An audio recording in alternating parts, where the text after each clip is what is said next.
Yo,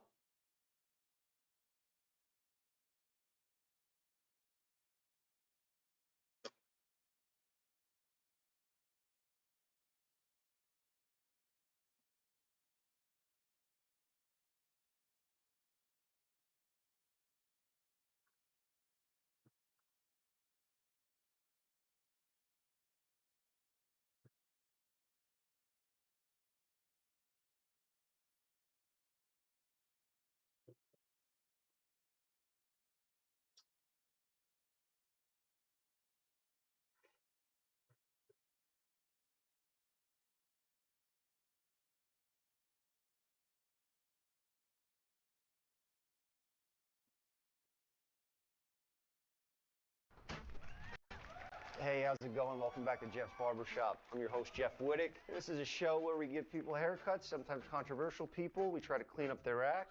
Today on the show, we have Matan. He is social media Business type of guy. up and comer, I would say. He came up around the time Andrew Tate and all those scumbags started blowing up. Sorry, no disrespect to your leader. Okay. But before we get into him, I would just like to address the elephant in the room. And that is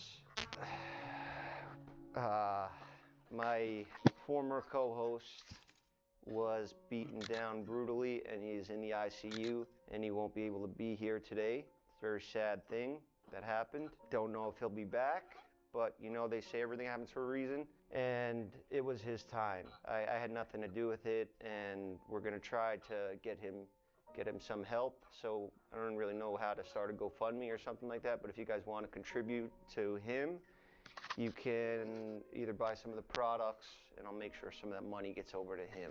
You know, I'll take care of it. Why don't you use some of the money from the kebab shop? It's not that guy. It's a different guy. We swapped him out. It's not like the fat guy? It's a fat guy, but just different fat guy. It's a different fat guy? Yeah.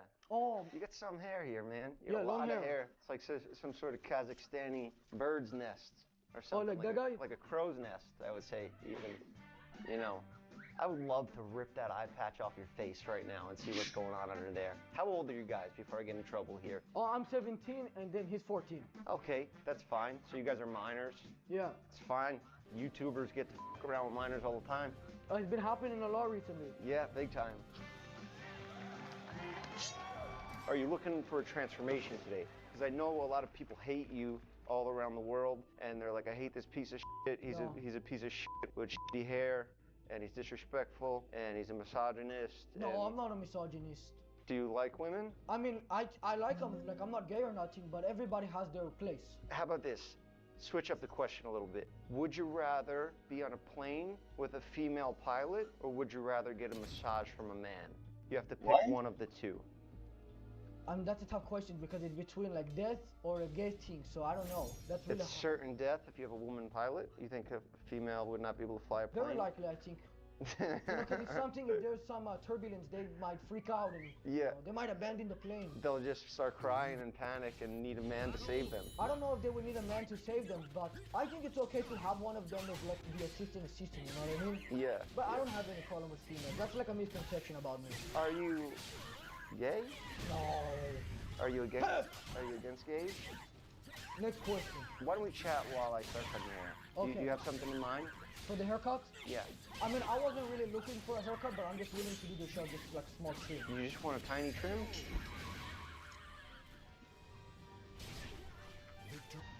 Whoa, trust me, brother. What's this for? Trust me. I don't trust this at all. Come on. My hair doesn't require a Come shaver. on. No, it's just for the front, just for this part, right here. Just this, to clean it up. I'm gonna give you what Sneeko has. Oh, no. Not chance. No, come on. He looks, no. Sneeko looks what? Well, he was in those... Transgender? Is that what you're gonna say? No. What are your thoughts on that? Sneeko lets his girlfriend get nailed by other guys and he sits there and watches. You wouldn't do that? No. I've never been in a relationship yet, though. Okay. Are you in a relationship? No, not at the moment. But you've been in them before? Yes. Would you ever do something like that? No, I wouldn't. I honestly, I wouldn't like my girl to have an. Oh, okay. You know, I think some of our thoughts align. Some of it? Yeah, maybe all of them. You're looking good already, my man. Looking good. So how's the money going? You start making the big bucks yet? Six-figure deals? Oh, You're no. still around the... I've never had an ad yet. I only do ads that I think are, reasonable to do. I don't want to be like too money hungry, or then it's too obvious. What do you think of me? You think I'm money hungry? I don't know what type of ads does anybody give you ads? Yeah, this episode's actually sponsored by Game Time. Let's Time? cut to the sponsors real quick. Roll the sponsor.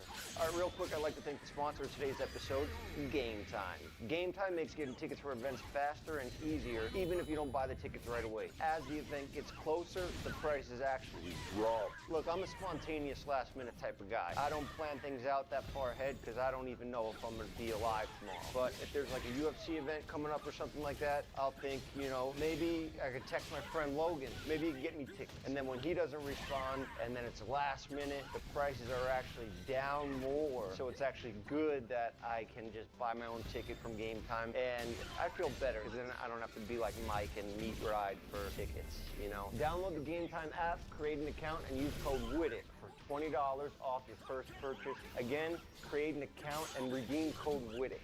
If you don't know how to spell WIDDIT, it's WITTEK. That's how you spell WIDDIT. So go down the link in the description, check that out. I'm sitting around watching YouTube videos. Go see a live event. Go to the link in the description, terms apply. All right, let's get back on with the show. What'd you think of that? That was an interesting segue. I like how your buddy here, he like walked to the door and he filmed the green as if he was I don't know, green screening you in or This is something. an innovative show. Were you sure with some of the OGs? I don't on like that YouTube? guy. Which guy? The dummy or the... This guy's right here, this guy. So what are you gonna do about it? Oh, nothing. I'm not like a violent guy, you know what I mean? Okay, so you just say stupid shit and you just want to get a rise out of people? You kind of seem like a Jack Doherty type of guy. That's insulting. That's why I said it. I wanted to insult you because you insulted my boy here. No. And they're not allowed to speak either, just like you keep your crew. Oh, they're not allowed to speak? Yeah. Your guy over there, he's not doing a good job. His face is red. He keeps laughing. He went surfing. He's laughing yesterday. again. He almost laughed again. No, we're not allowed See, to he's laugh. like the worst at holding a laugh I've ever seen, because every time he becomes part of the conversation, he starts laughing. Listen, if somebody laughs in here, it's gonna I'm gonna snap. What are your thoughts on Mr. Beast? Oh, Mr. Beast, he's a good guy. Actually? Are you saying that so you hope he collabs with you? Maybe you can get clout off that, or do you actually like his videos? You are in his age demographic. I forget that you. But he's been following me for like a year now, so I don't want to burn any bridges. Oh, he follows you? He does. But do you actually like his content? I don't watch too much content, but I've seen a video here. Tell the truth here. I mean, that's... He makes game show rip-off fucking bullshit videos. You don't like... Do you like those guys or no? I keep it real, So what do you... So say what you think. I'm saying what I think. I think Mr. Beast is an evil guy. I think he does giveaways not to do a good deed. I think he does these giveaways to make himself look good. Look at what a good guy I am. Look at me doing good deeds on camera. Look how fucking nice. Look at this kid crying. Look, he's fucking crying. See his tears coming out of his eyes. No, see that? I'm a good guy. Half of an eye now. Cry. Cry on camera. Look at that camera and say how happy you are to be on the show. I love Mr. Beast. No, say I love Jeff Flowers. I'm so happy to be on the show. I love Mr. Beast and No, say Jeff. Get Aura watches. Yeah, but nobody knows what that is. It's down in the link in the description. You just say something nice and how grateful you are to get a haircut here on the show. I'm really here. Say something nice. It's gonna affect the quality of your haircut. Oh, I'm really happy to be here. He's a good barber. What are your goals? Well, I mean, it depends on what it is. Like, when you say goals, you mean like in terms of money, or you mean in terms of just life goals? What are your goals besides just annoying people and just making people angry? I really want to do a honeypot. All right, explain a honeypot. Oh, so it's like, when you do a rug pull, you tell them that there's like a big crypto coming out and then you take all the money out. But a honeypot is even better because it's like a pot of honey. When you go in it, you can't go out, so you can't take your money out no matter what. So it's not like you lose 99% of the money, it's all gone no matter what. So you keep all the money from your fans? Yeah, I'm gonna do one when I have a larger audience. What are your thoughts on Logan Paul and the whole crypto situation? Are you inspired by it? Well, I liked it for a little while. I thought he did a good job, but then he had to apologize, and I think that he backed down too early. You would never apologize, no matter what. Now he's suing the guy, and now it's all confusing, and nobody knows what his true intentions are, if he likes CoffeeZilla or not. I think what he should have done is, when he originally got called out, he should have just made a video and told me, like, anybody who invested in, I got you. And then what are they gonna say then? I was gonna say, what do you want to do with the beard, but you don't really have any facial hair Let me yet. see. Are you, have you hit puberty yet? Yeah, but I don't grow, I don't have like a beard or anything yet. Are you transgender? No. That's insulting. That's not cool. H3 is gonna get you for that. H3 is my dear friend, and he would actually respect me asking you that question because you don't have a tiny bit of facial hair. I have a little. You have the face of a woman. No. You have a child's Face. face. What is that you do? Like spit? No, it's like in expression, you know, to show distaste and disgust. But back to this child's face of yours. Do you want to clean up the sideburns? Because I don't. What do you mean? You're talking about this thing? Yeah, I want to make you not mistaken for a woman like the whole Olympics controversy. No, leave them. Cause I had somebody. I used to go down more. I didn't know how to fix it, but I had somebody fix it up like a couple of weeks ago. I'm just gonna touch it up a tiny little bit, but I'll leave you a nice sideburn, make you look like a man. No, hey, watch it. Don't worry, I know what I'm doing. I'm very skilled at my craft. Okay, no more sideburn working. See, the thing is, when I got you in the chair here, that's the whole shtick of this show. You're in my hands. Oh yeah, I know. I know you want to run the show, but now you're in my hands. What are you doing? What are you gonna do? You're gonna pull out a fucking gun and shoot me? Do it. What did your parents do for a living? Let me guess, were they lawyers? No, we're not. I'm not like that type of Jewish. You know what I mean? Is this racist, what I'm saying? Are you Jewish? No. Oh no, you can't say it. I don't mind though. I don't mind. I grew up with Jewish people. Even those. Yeah, I grew up with my black homies, so it's okay.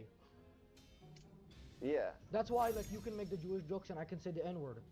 Do you say the N-word? Not on camera, no. All right, let me get your hair styled up. I'm gonna use some of this nice Jeff's Barbershop hair oil because you stripped your hair of its own natural oils. So you're gonna help it? You've done this by showering too much. Okay. And this is me being honest as a friend. I want to help you. You're putting too much shampoo in there.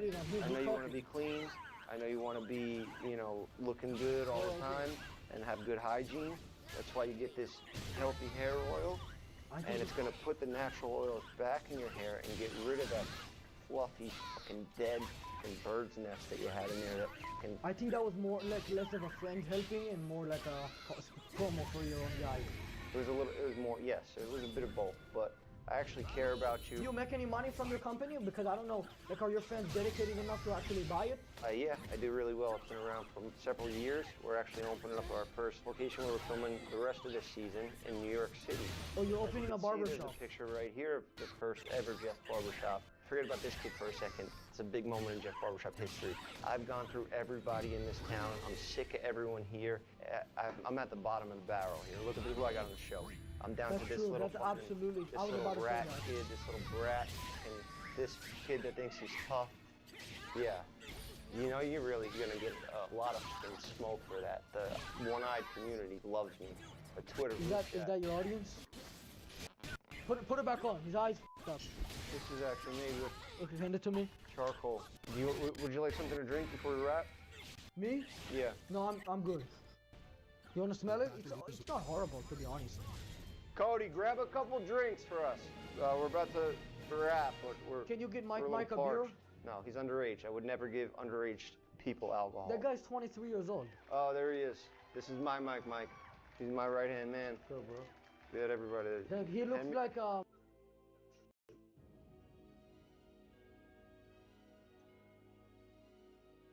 Ah, fuck. Time to join the excitement at BetMGM Casino with their new player offer. And right now, the action is on the Price is Right casino games only at BetMGM. it was the first game of the season. It was the Clippers versus the Lakers. So I put the shirt that the Hong Kong people had given me. I put it behind the Clippers shirt. I was holding the Clippers shirt when the guy put the camera on me. I dropped it for the Hong Kong shirt. Victim selection is an interesting part of your game. Did you ever watch as someone tried to convert their fake ticket into an entry into the game?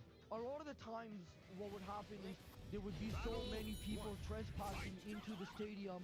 Some people would end up getting arrested, which was pretty nice. Where you watched people get arrested as a result of your scheme? Why would a famous digital presence like you agree to talk to a former congressman? I'm a big fan. I'm a Republican, so I'm just excited for you to have me on. I feel like I'm more surprised you have me on, to be honest. Well, I know you give people shit, which I kind of like because you understood and do understand how to capture a a key moment on the internet or in pop culture and then convert that to a viewpoint or activism. And in Congress, so much of it is just so dull and scripted and dreary. And at times I try to bring a little flair to this place. But, you know, you say you're a Republican. Do you think that's going to turn off a substantial portion of your audience, or do you think your audience leans right? Let me tell you a little secret about politics in America. Polling is completely dead. Polling is obsolete, vanquished, and in many ways has been replaced by a lot of the analysis that you see on markets. And you can see that market analysis on Hollywood. Just to think, the Biden Justice Department was going after you can get a Polymarket account. I have a Polymarket account. I love keeping up with the news and seeing how the way I'm informed can end up benefiting me. And if you're going to be informed anyway, if you're going to be taking in all of the smart information, not just the dummy TV, well then you need a Polymarket account too. That's the way to make sure that, you know what, you can have a little more action riding on the stuff that's cooking in politics, news, sports, entertainment, and it's awesome. Check out Polymarket. I think my audience leans right. I think definitely there's some of my audience that are either in the middle or probably not that many to the left. There's certainly some of them, but I feel like I had more of my audience towards the left when I was smaller, but as I've continued creating stuff, I think more of them are either becoming to the right, I'm changing people from the left to the right, or I'm helping convert them to the right side, you know what I mean? What is most persuasive in that conversion? Wow. I think that usually I'll make the point that I think that from birth, generally, if you're a liberal person, it's evil, and that you're going to hell, and then usually from that I'll be able to turn people conservative. Do liberals to you just seem generally more unhappy?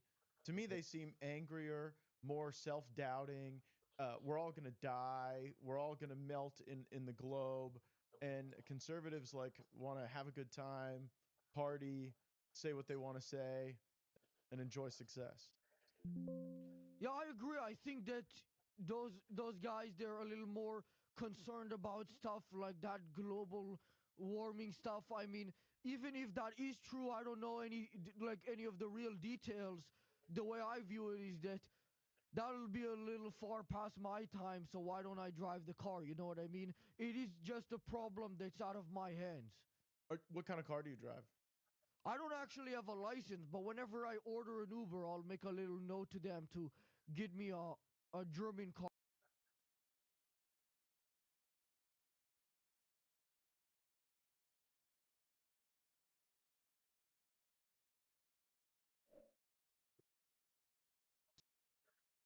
Teslas.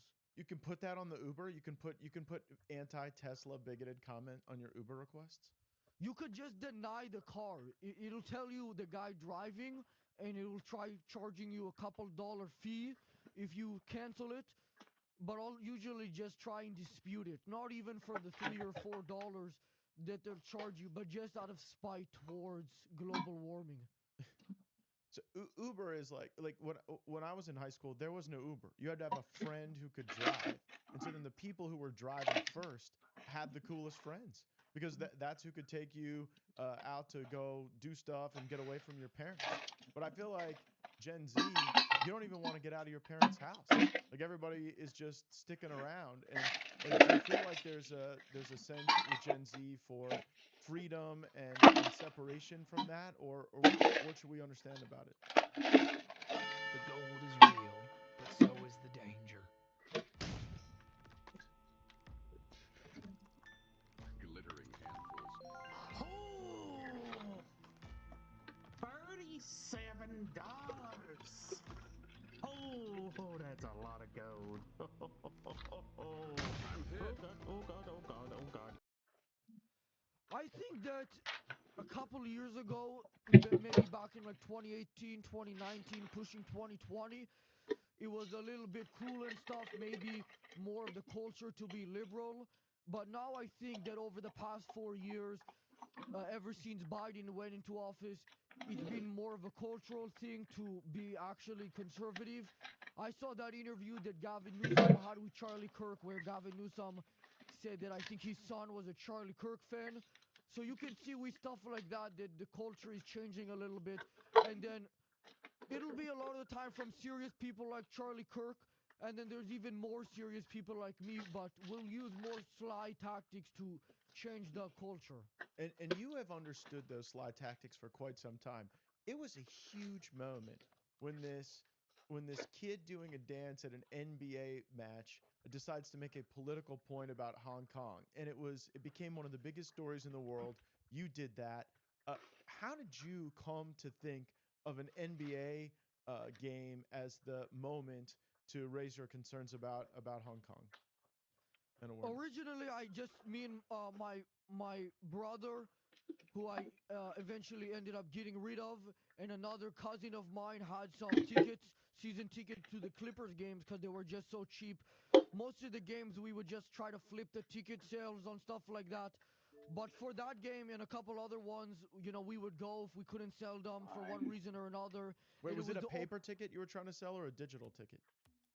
Sometimes we would sell them digital, but we preferred selling it in person because then you could print out multiple of the same ticket and sell a ticket, the same one. So once the first guy gets in by scanning it, the other ones won't work. But once you sell all of the paper tickets a couple hours before the game, you can just make more money than you should have. For fraud.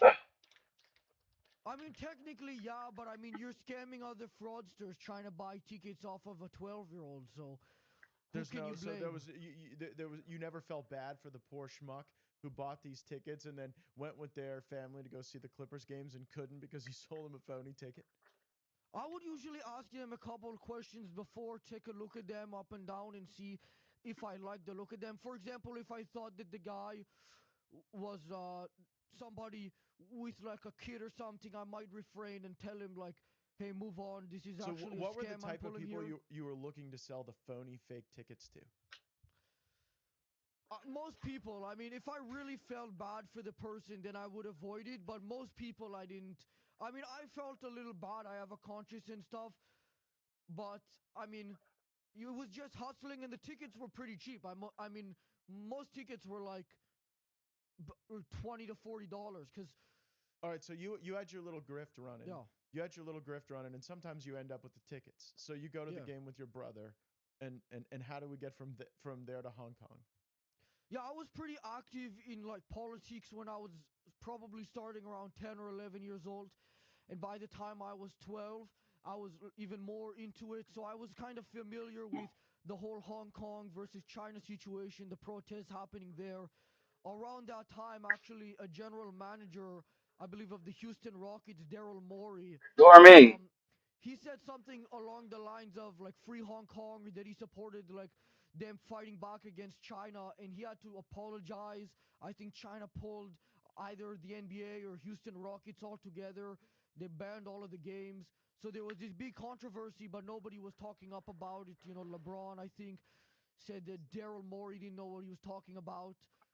So when I ended Well, up at the LeBron's game, about the money. LeBron just sees China as a market. What I mean, do I'm you see about the China money as too. evil? Yeah, I see China's evil. I'm about the money too. I was scamming the guys outside of the Yeah. game, but I also have line. You know what I mean? So your line is somewhere you don't cross the line scamming people out of tickets, but enslaving a bunch of Uyghurs would be across the line for you.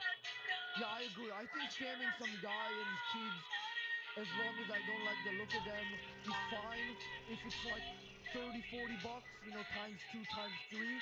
But I think, enslaving 1 to 3 million Uyghur Muslims is not okay. Not okay. Worse. Yeah. So when you say not, you don't like the look of the people who are your targets and victims. Like what's a bad is a bad look like grungy, filthy, or is a bad look like preppy with a sweater tied around their waist? What is a bad look to Matang? I don't want to get too into detail. I guess really depends on how I wake up in the morning, and if I guess Twitter wasn't owned by Elon back then, so there was a little more censorship on there. But sometimes you'd see something slip through the cracks. So if I saw a video of like a man and a woman fighting, maybe it would piss me off a little, and I'd be more enticed to try to sell the tickets to a woman.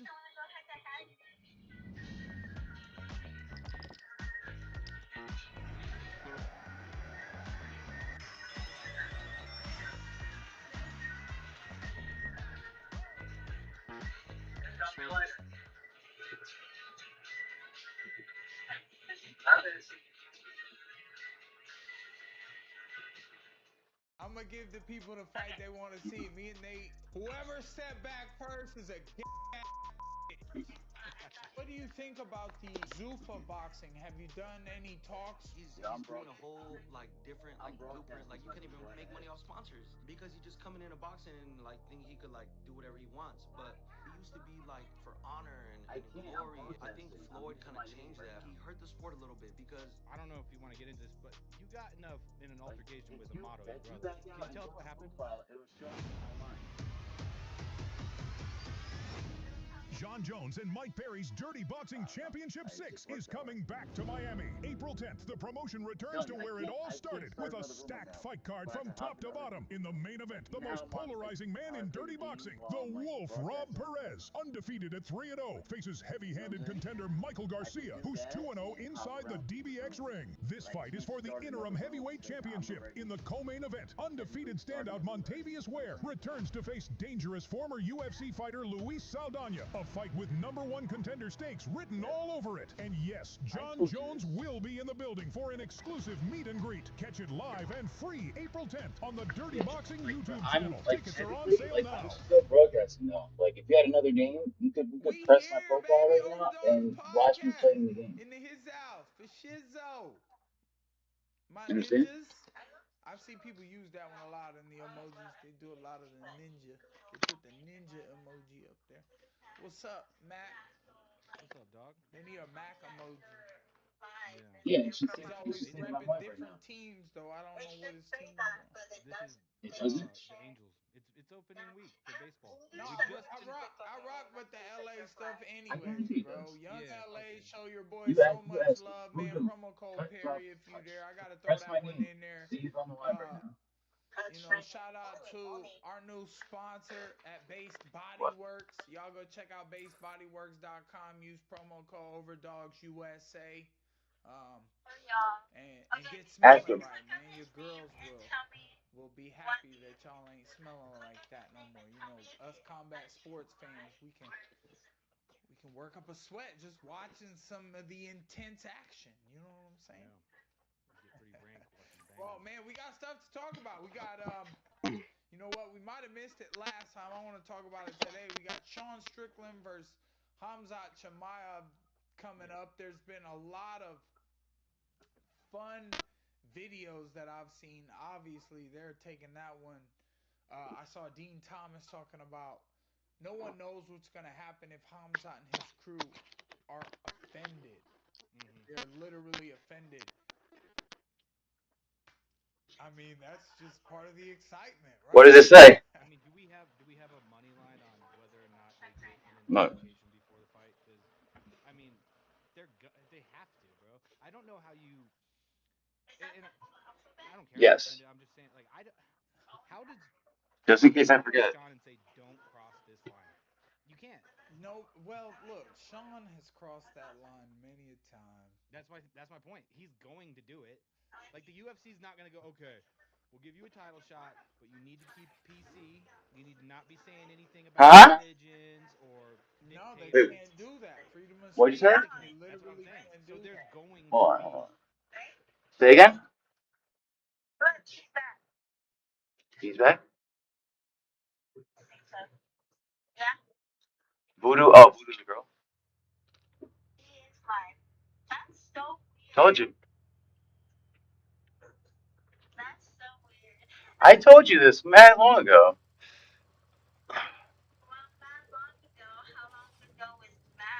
Probably like 2,000 years.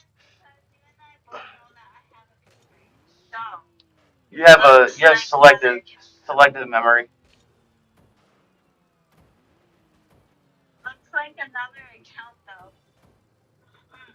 What do you mean another account? The same name. You're clicking she, right?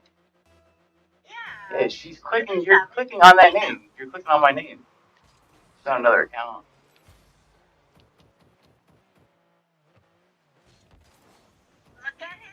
Yeah, well, put like this. Put like this. Click on it. Click on it now. You're gonna see me. Like I was in the other room before.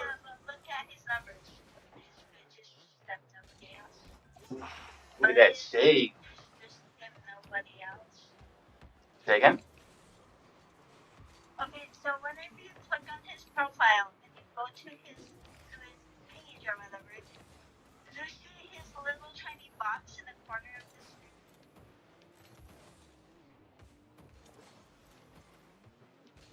I don't get what you're asking. No, I know, but I still I'm like trying to figure out what you're asking here.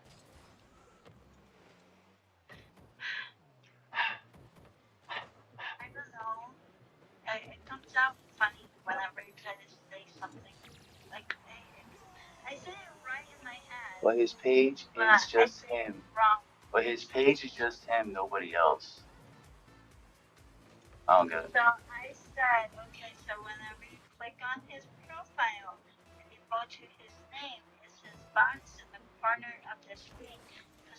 No, no.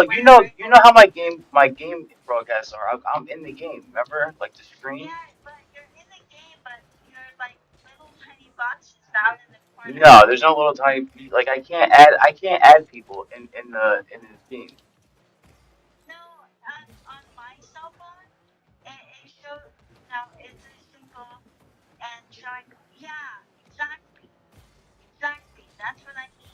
What?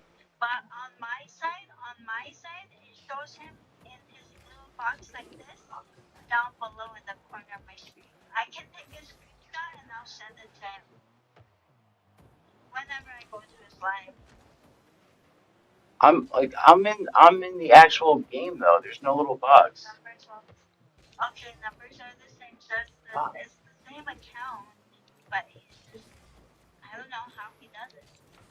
Do you believe in magic? Do you believe in magic? What? You don't believe in Houdini?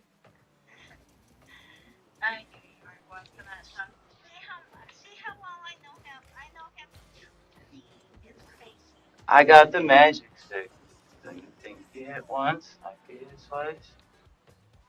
Numbers are the same. What do you mean by numbers are the same though? It's not true. Oh, oh.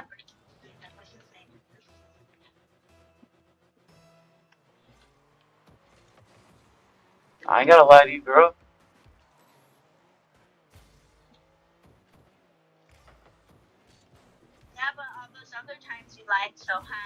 Never that. You got me mistaken with somebody else.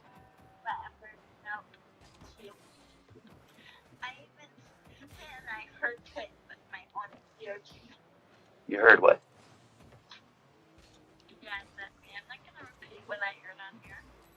I heard something about tit. Did you say tit?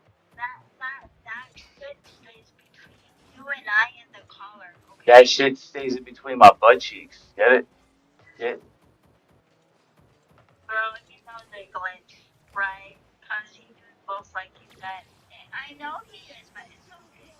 What happened? What happened? Yeah. I'm a hacker.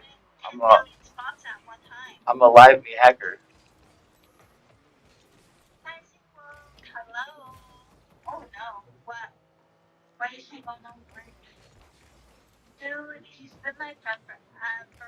Forever and ever. Forever ever. Forever ever.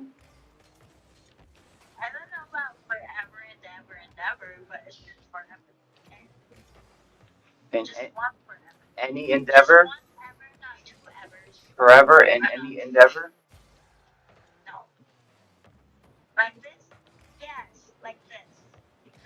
That's it.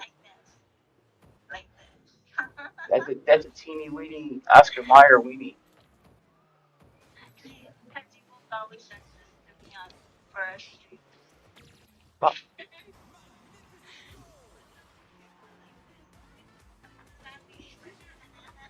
That's a teeny weeny.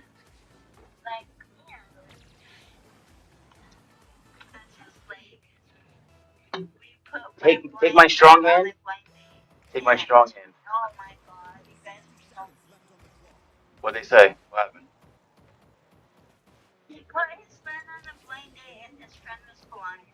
Ah, that's cool. The, the other.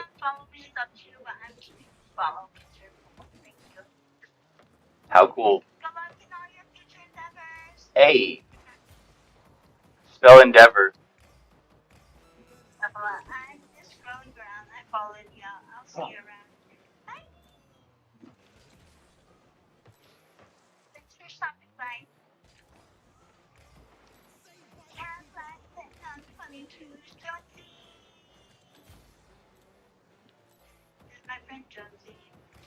Jonesy.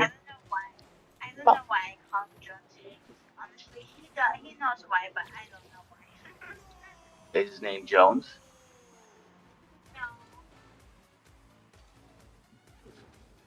Say Jones. Jones A.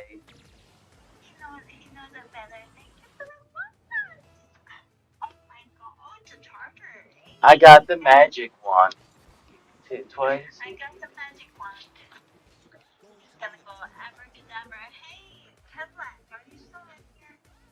Cataract. Cataract. Cataract. Oh, that's why I smoke weed. Duh.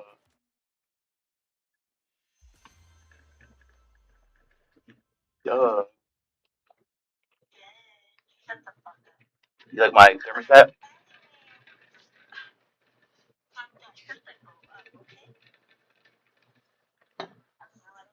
I got handles, son. Ram! Ram! Oh, Dan the man. That's Dan the man. Better show some goddamn respect. Show some goddamn respect. You like that? That was good one. My name was Dan. Show me some goddamn respect. Oh, nice eyeballs. Yeah, that's what it's gonna be like in the future. You're gonna be able to go to the doctor and get your fucking eyes fucking changed out.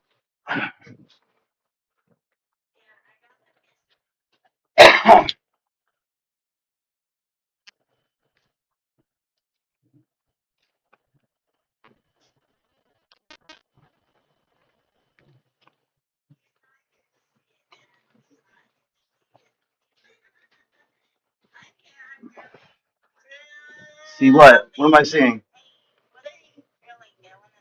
Seeing what? Come in the beam, Jonesy.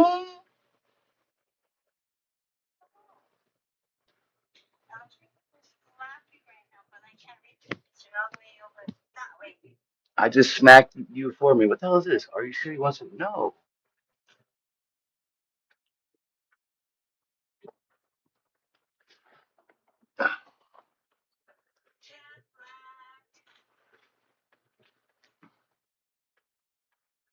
El Patroni. It's lit.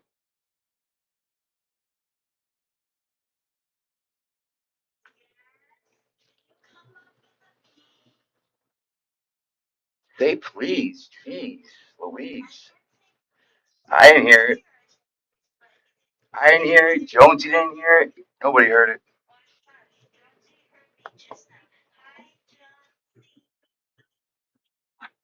Gay?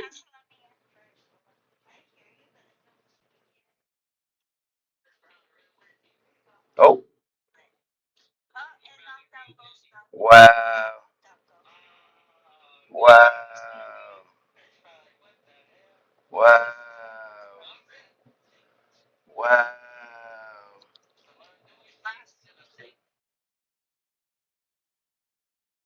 Wow.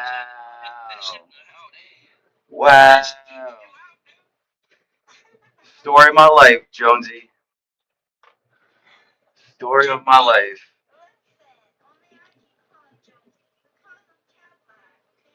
Cataract. All right, cataract. Cataract.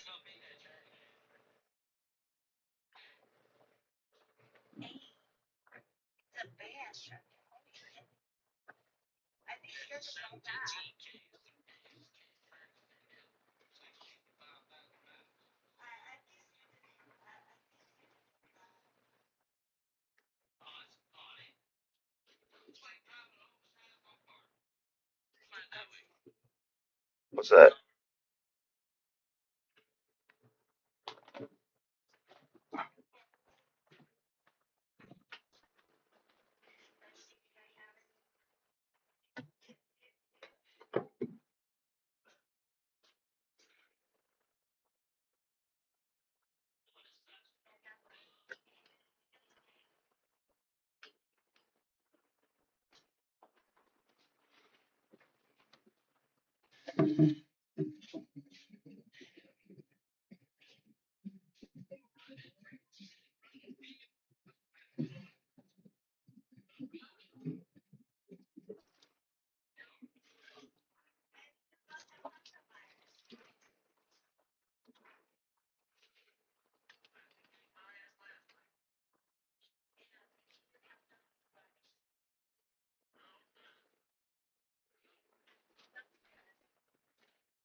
Wow, you kids are really talkative. Let me tell you.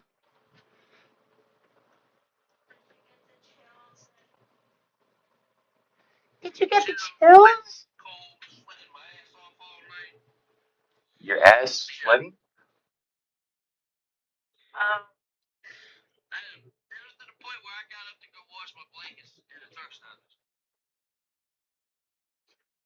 You got up in the middle of the night to wash your blankets?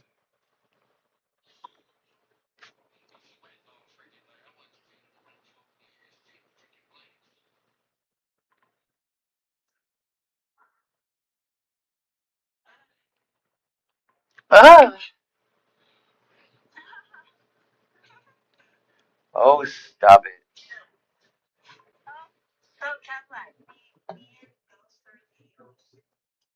We're lions.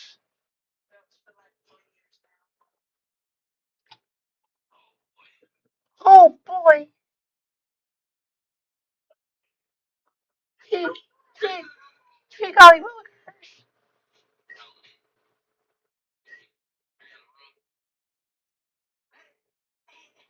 What is that? What happened?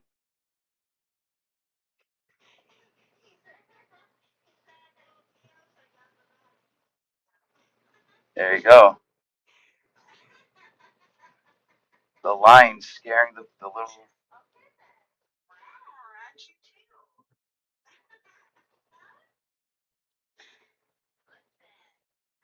Listen.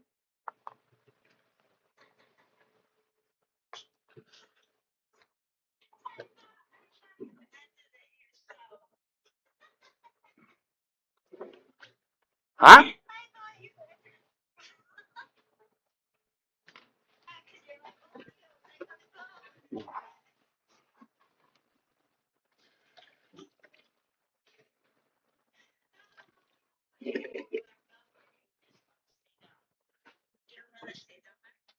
Whoa.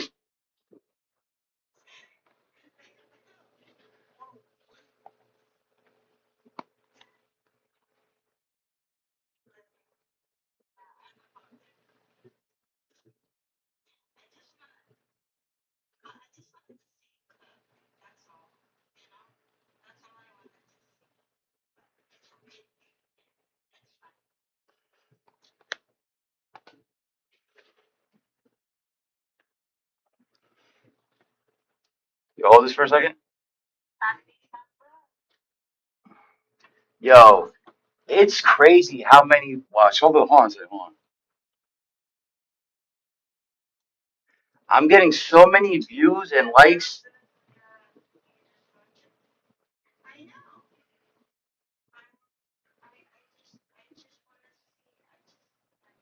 What the fuck?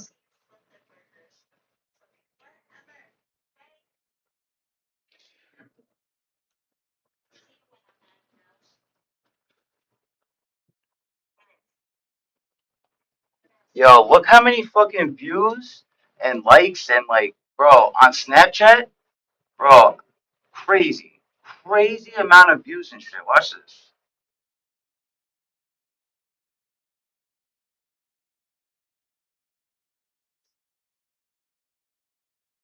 So,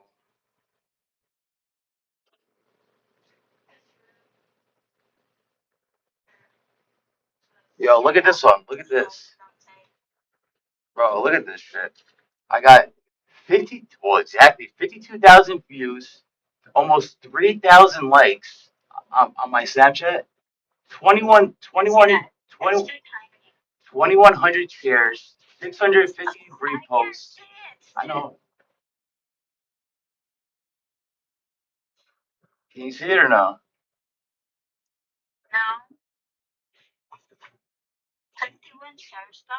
52,000 views, 3,000 favorites.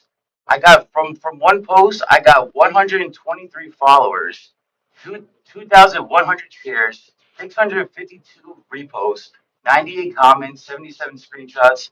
Bro, fucking crazy. Like, can you see? Um,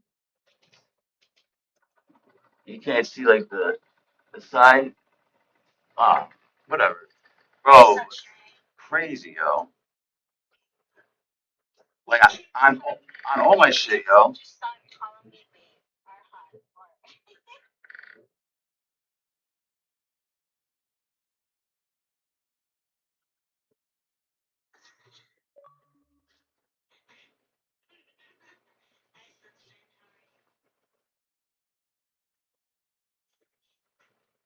There you are.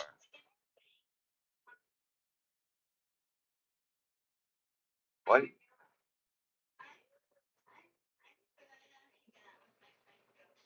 Here, here. Yo, look. Can you look at your Snapchat real quick, or no?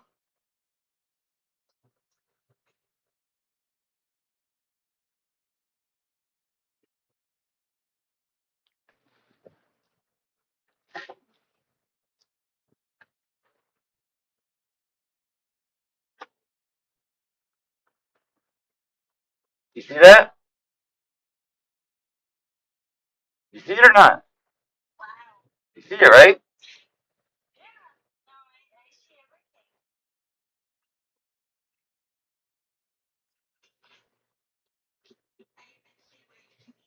Oh,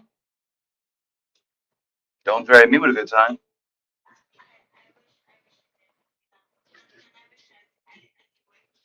You definitely know where I sleep.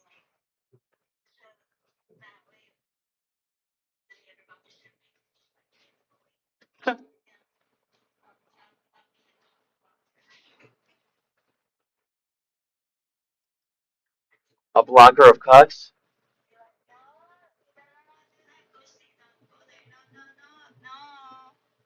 Oh, I'm like, what the hell are you talking about?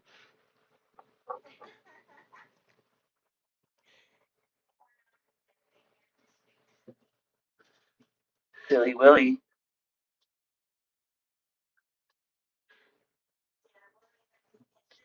Hey,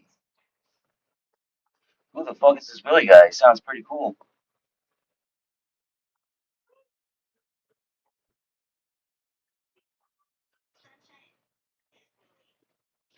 Sunshine's Willy.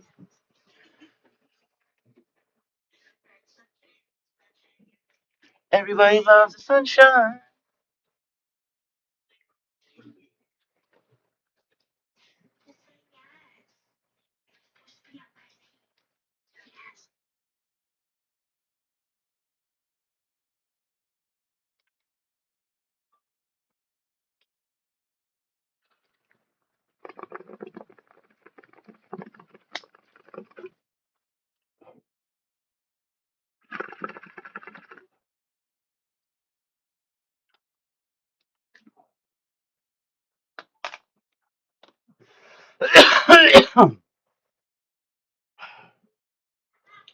My bad.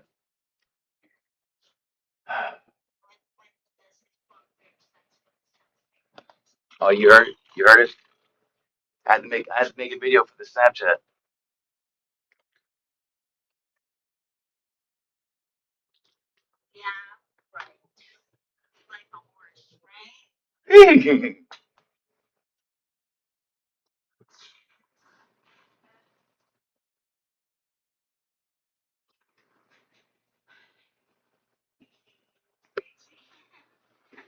What would I do?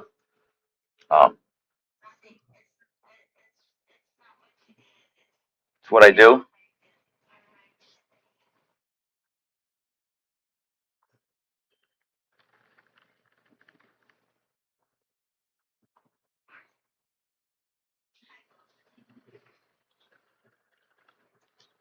Hello, sunshine.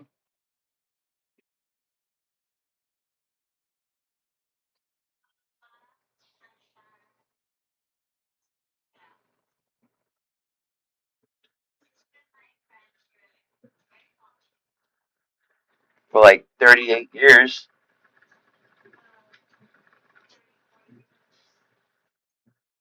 But who's counting?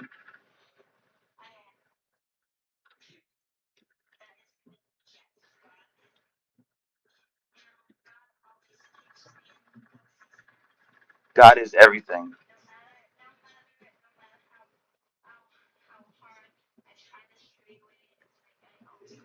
Aww. Aww.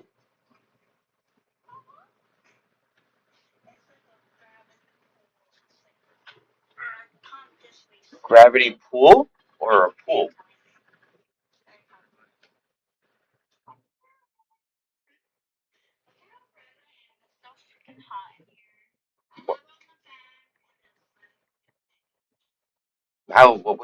What's the temperature over there? Not right now, but what was it earlier?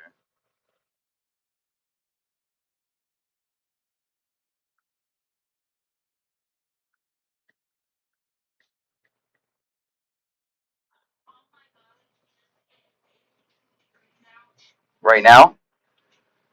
What was it earlier? What was it earlier? Time to go to the beach, nigga.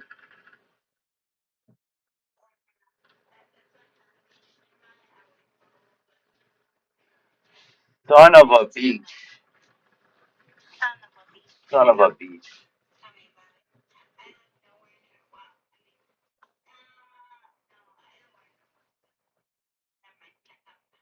What?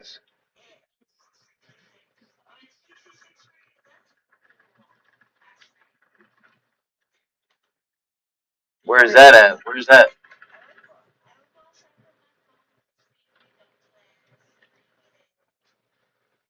66. You must be like in Michigan or some shit. Ohio, Michigan, Illinois, upstate New York's my upstate New York was my next guess.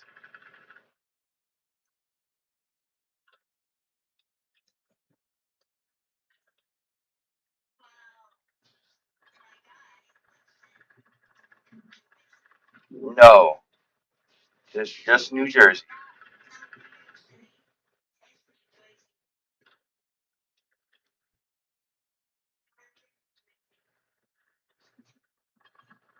Yeah, with my dog and my cat. My dogs and my cats.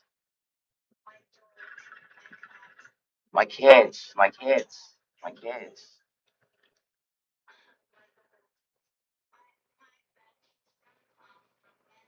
Brooklyn.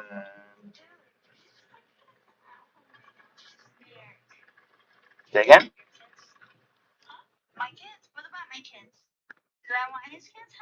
Hey, I have my sperm in the freezer right now.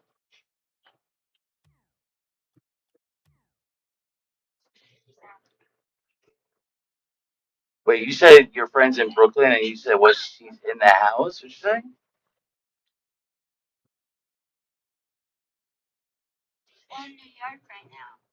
Oh, and what? Yeah, but you were like, what did you say after that?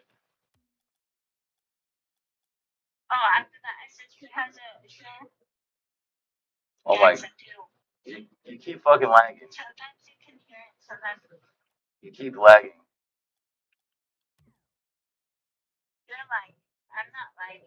I don't know if it's you, I don't know if it's me, but somebody's lagging.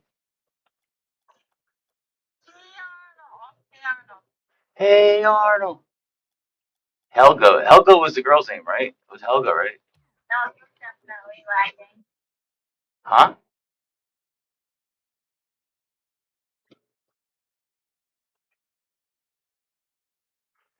It was Helga, right? The girl's name was Helga, wasn't it?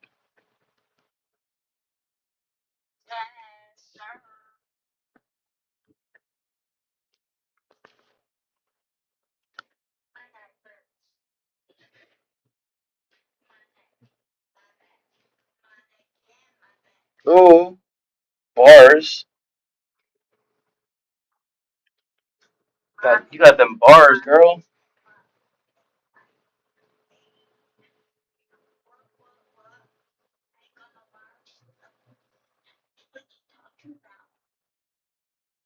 What you talking, meow? What you talking?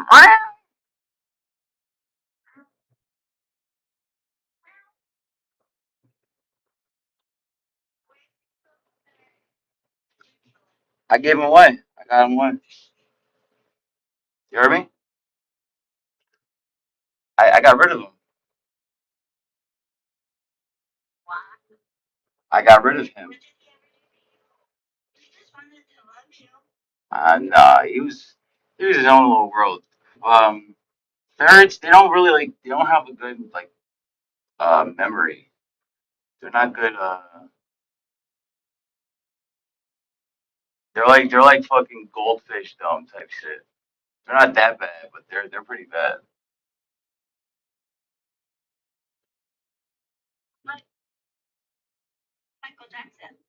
Michael Jackson?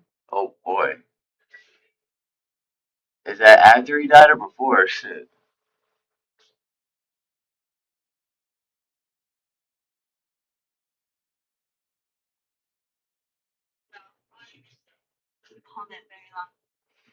That's what she said. I see it. That's like the fucking. That's like fucking anorexic Michael Jackson right there.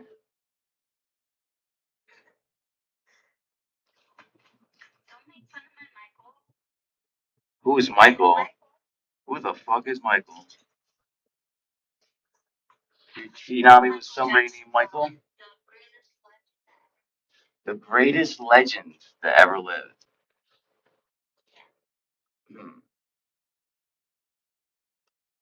That's funny because I was just watching something about Michael Jackson. It was good. It was like they were showing like this dude that he grew up with, like his best friend and shit. He had mad shit that they left behind. It was pretty dope. Yeah, man. Please don't leave me.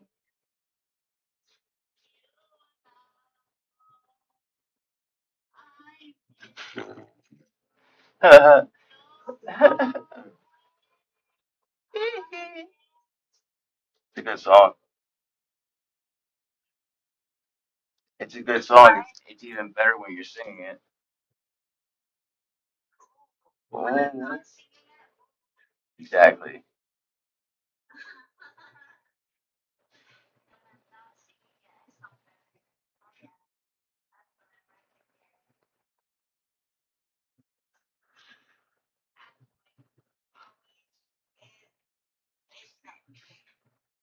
What? Always is a snitch? I heard that nigga be snitching.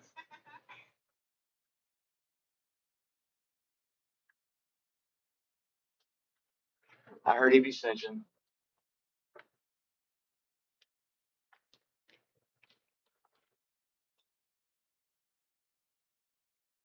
What'd you do today?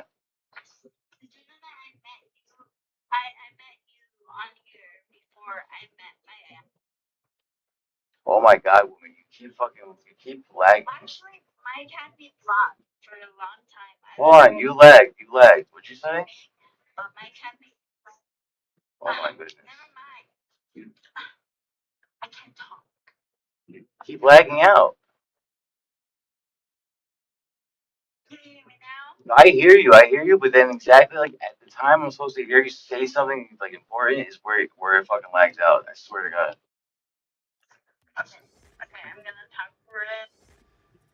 Like it just started lagging out.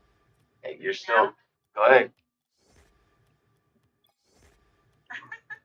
I know it's still. It's like at the perfect time. It's funny as hell. It's at like the perfect time when you're about to say something.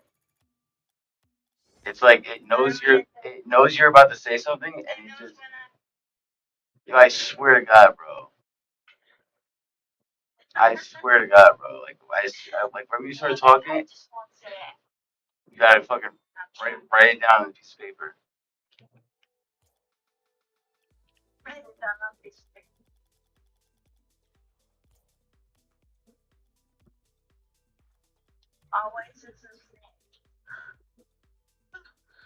He said, always is a snitch. I think about to start blowing him.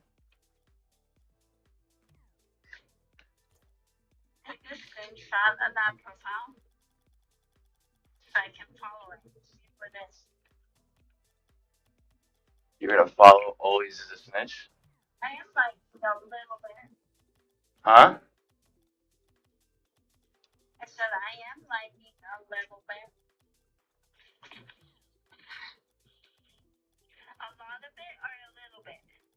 A lot of it.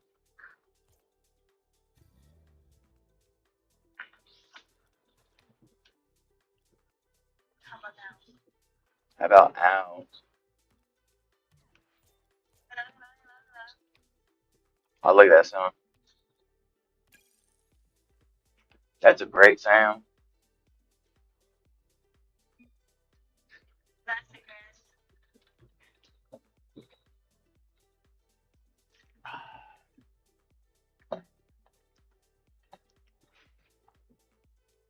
Yo, you're like now you're like completely lagged out. You were just lagged out for like 30 like seconds, bro. You hear me? I said you were just lagged out for like 30 seconds.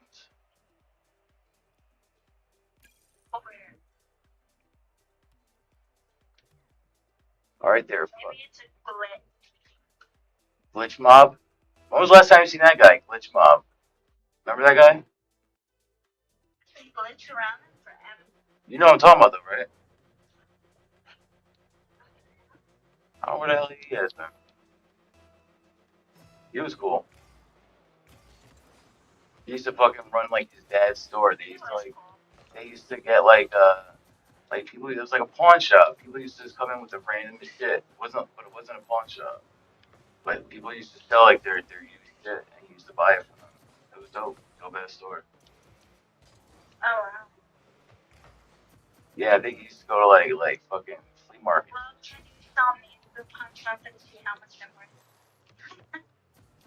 Where's your barcode, girl? Let me see your barcode. Oh, that's a bug code. I need your barcode. It's easily mistaken. I know it's easily a mistaken situation. People think their bug code is the same thing as their barcode, but it's not. Two different codes. Ooh.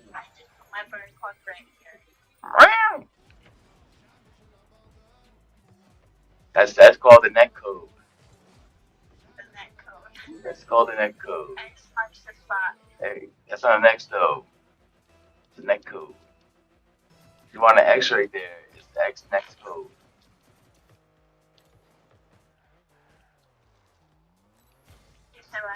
Nothing.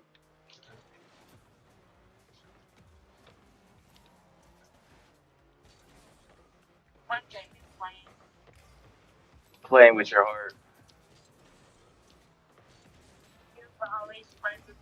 Quit playing games with my heart. Playing games with my heart. Games with my heart. Quit playing games.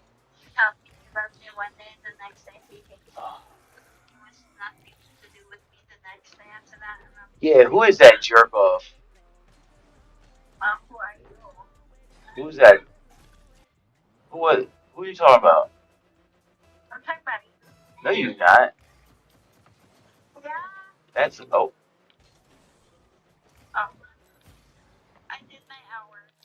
I will be opening it live. I got the fuck kind of down. Alright. Love you, bye. Bye. Oh, I don't get. See what kind of friend he is? What? I said bye. I'll be over.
Yo, Stormy. Okay, you're in here. Yo, yo. You hear me? Stormy, Stormy. Yo, Stormy. Okay, you're in here. Definitely hear me. Yo, yo. Yeah, how come you can't hear anything else? What?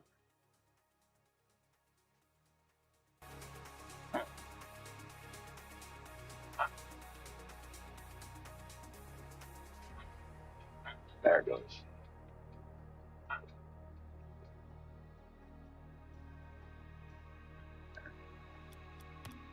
Storm, I see you in here. Say something. Storm, I see you in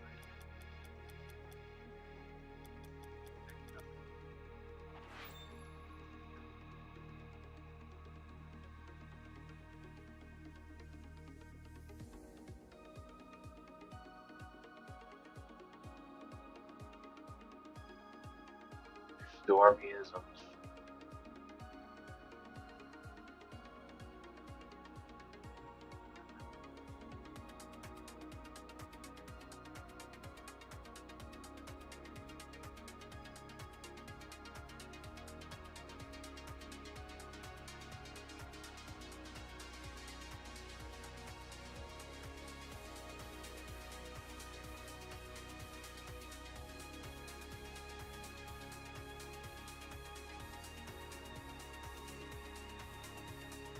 Apparently you can go from 0 to a complete site in just a single prompt with Wix Harmony. I don't know if this...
is going to be possible, where vibe coding meets drag and drop freedom. We'll see about that. All right, let me try to make up a site to sell some like theoretical Sambucha kombucha. Make me a site about Sambucha kombucha. Make it look nice and pretty.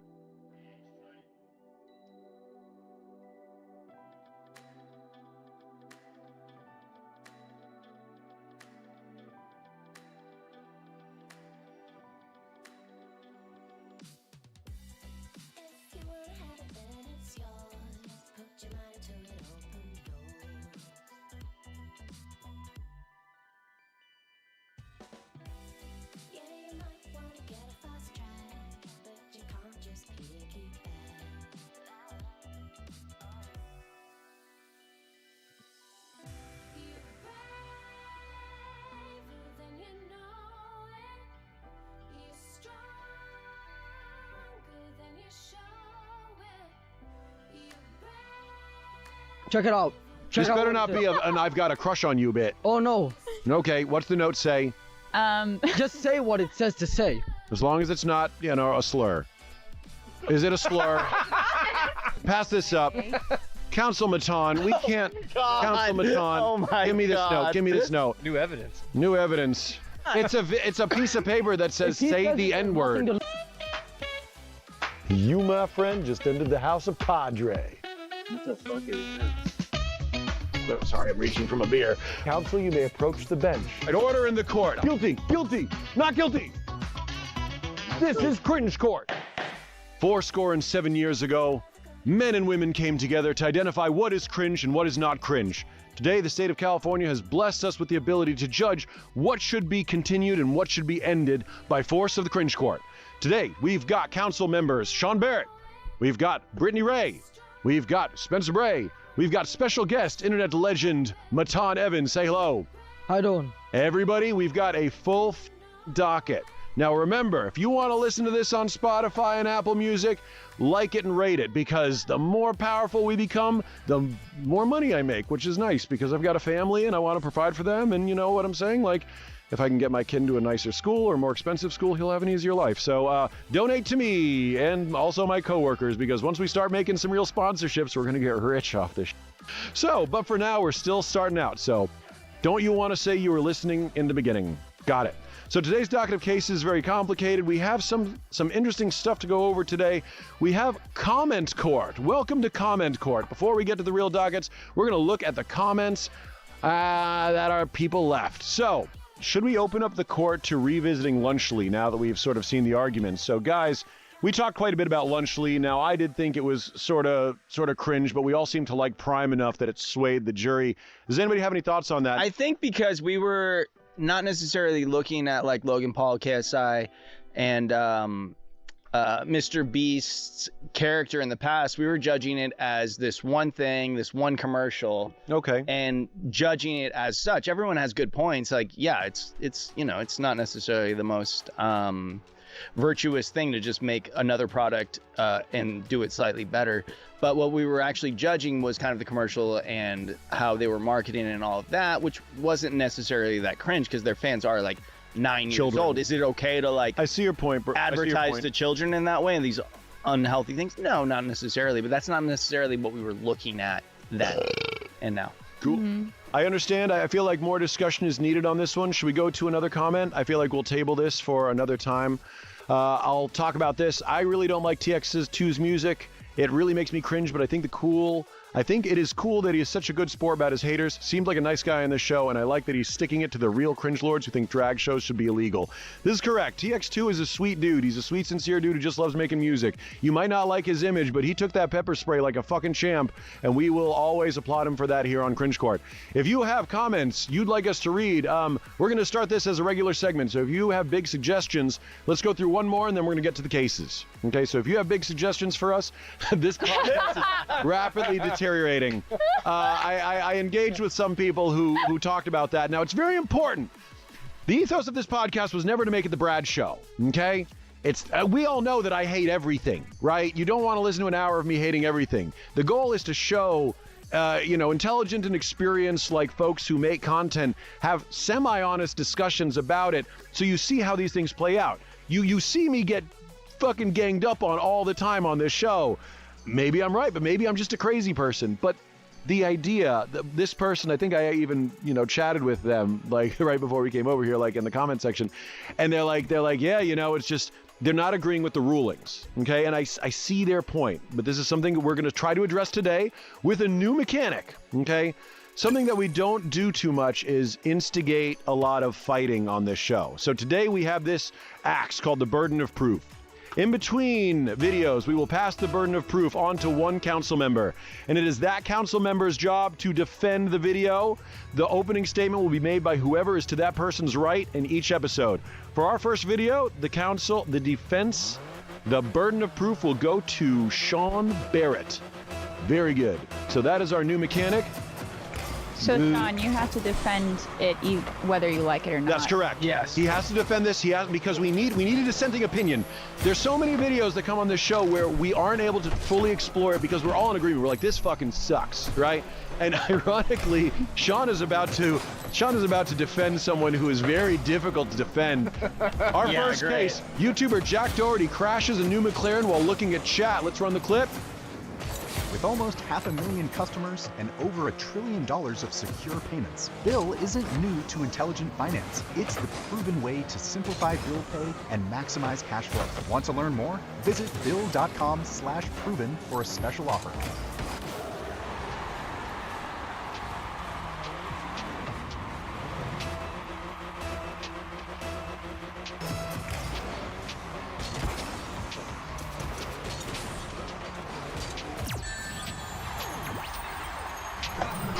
Oh my god. This like is PTSD so embarrassing. Oh god. Wait. Okay, so they crashed the car. They crashed the McLaren into a wall or something, yeah? Yeah.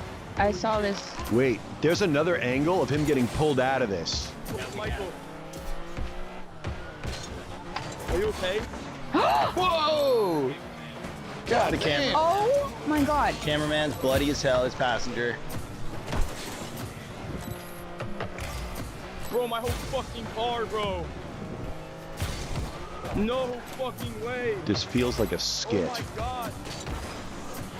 Yeah. It's not. Yeah, very expensive skit. Yeah, but like, hey man, I know you're bloody, but hold this fucking camera. Dude. Clarence. We'll go to Sean Barrett. Very good. What? Oh my God. Oh my God. This like is PTSD so of. embarrassing. No, watch out, watch out. Oh God. Wait. Okay, so they crashed the car. They crashed the McLaren into a wall or something, yeah? Yeah. I saw this. Wait, there's another angle of him getting pulled out of this. Yeah, Michael. Are you okay? Whoa! God, the camera. Oh my God. Cameraman's bloody as hell, his passenger. Bro, my whole fucking car, bro. No fucking way. This feels like a Oh skit. my God. Yeah. It's not. Yeah, very expensive skit. Yeah, but like, hey man, I know you're bloody, but hold this fucking camera. Dude, The guy what? with the bloody face is holding. What? Well, he's under contract. It's his job. It's his job.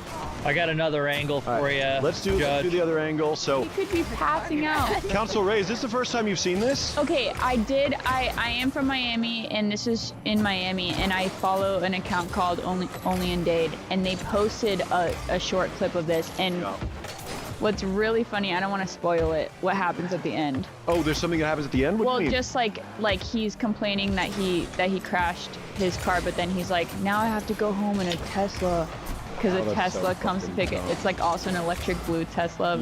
Let's take a look at the other angle. Help! Help! Help! Dude. Oh my God. Help!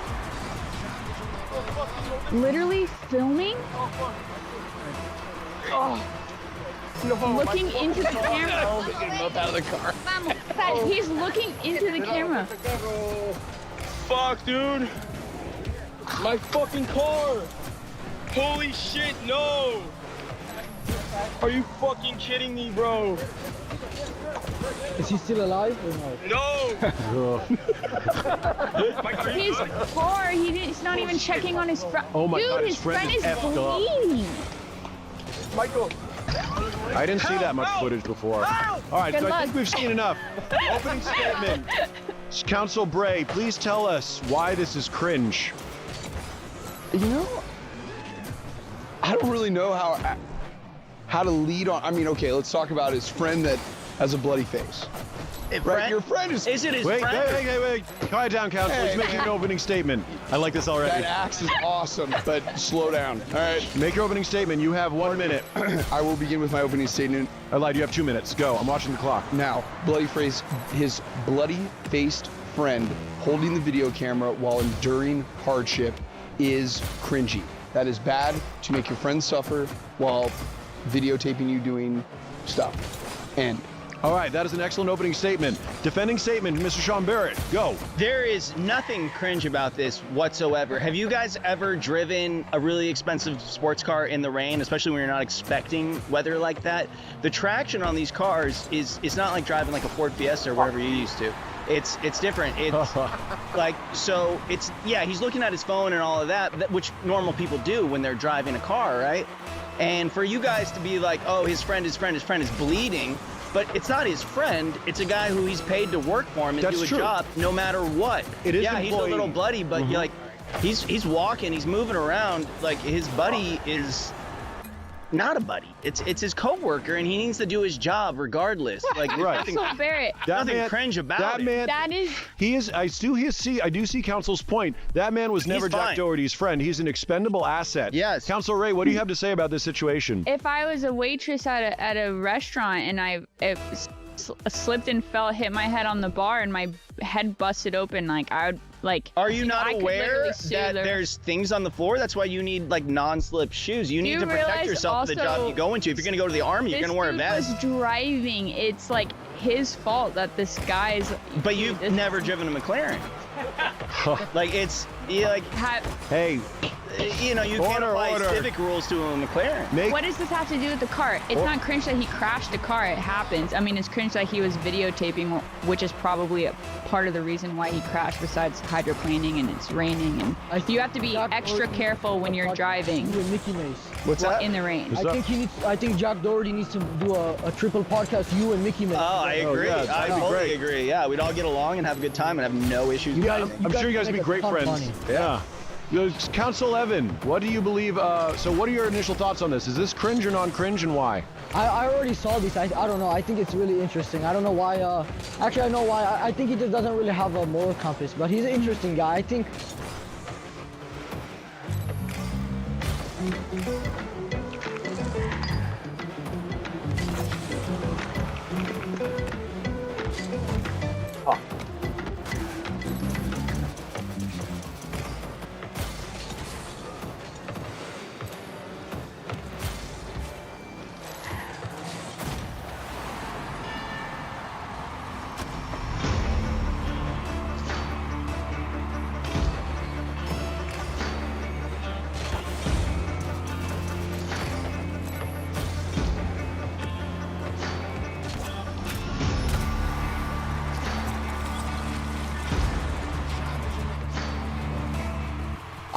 Somebody email us cases of cringe at cringecourtshow@gmail.com. You can also call us and leave voicemail. Voicemails are actually really fun.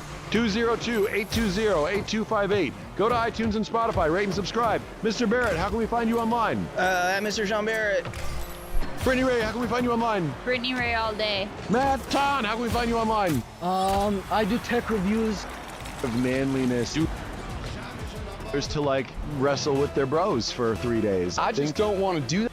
Through history, people like this, there is always a massive fall, and this is only the very beginning because he's clearly taking no accountability.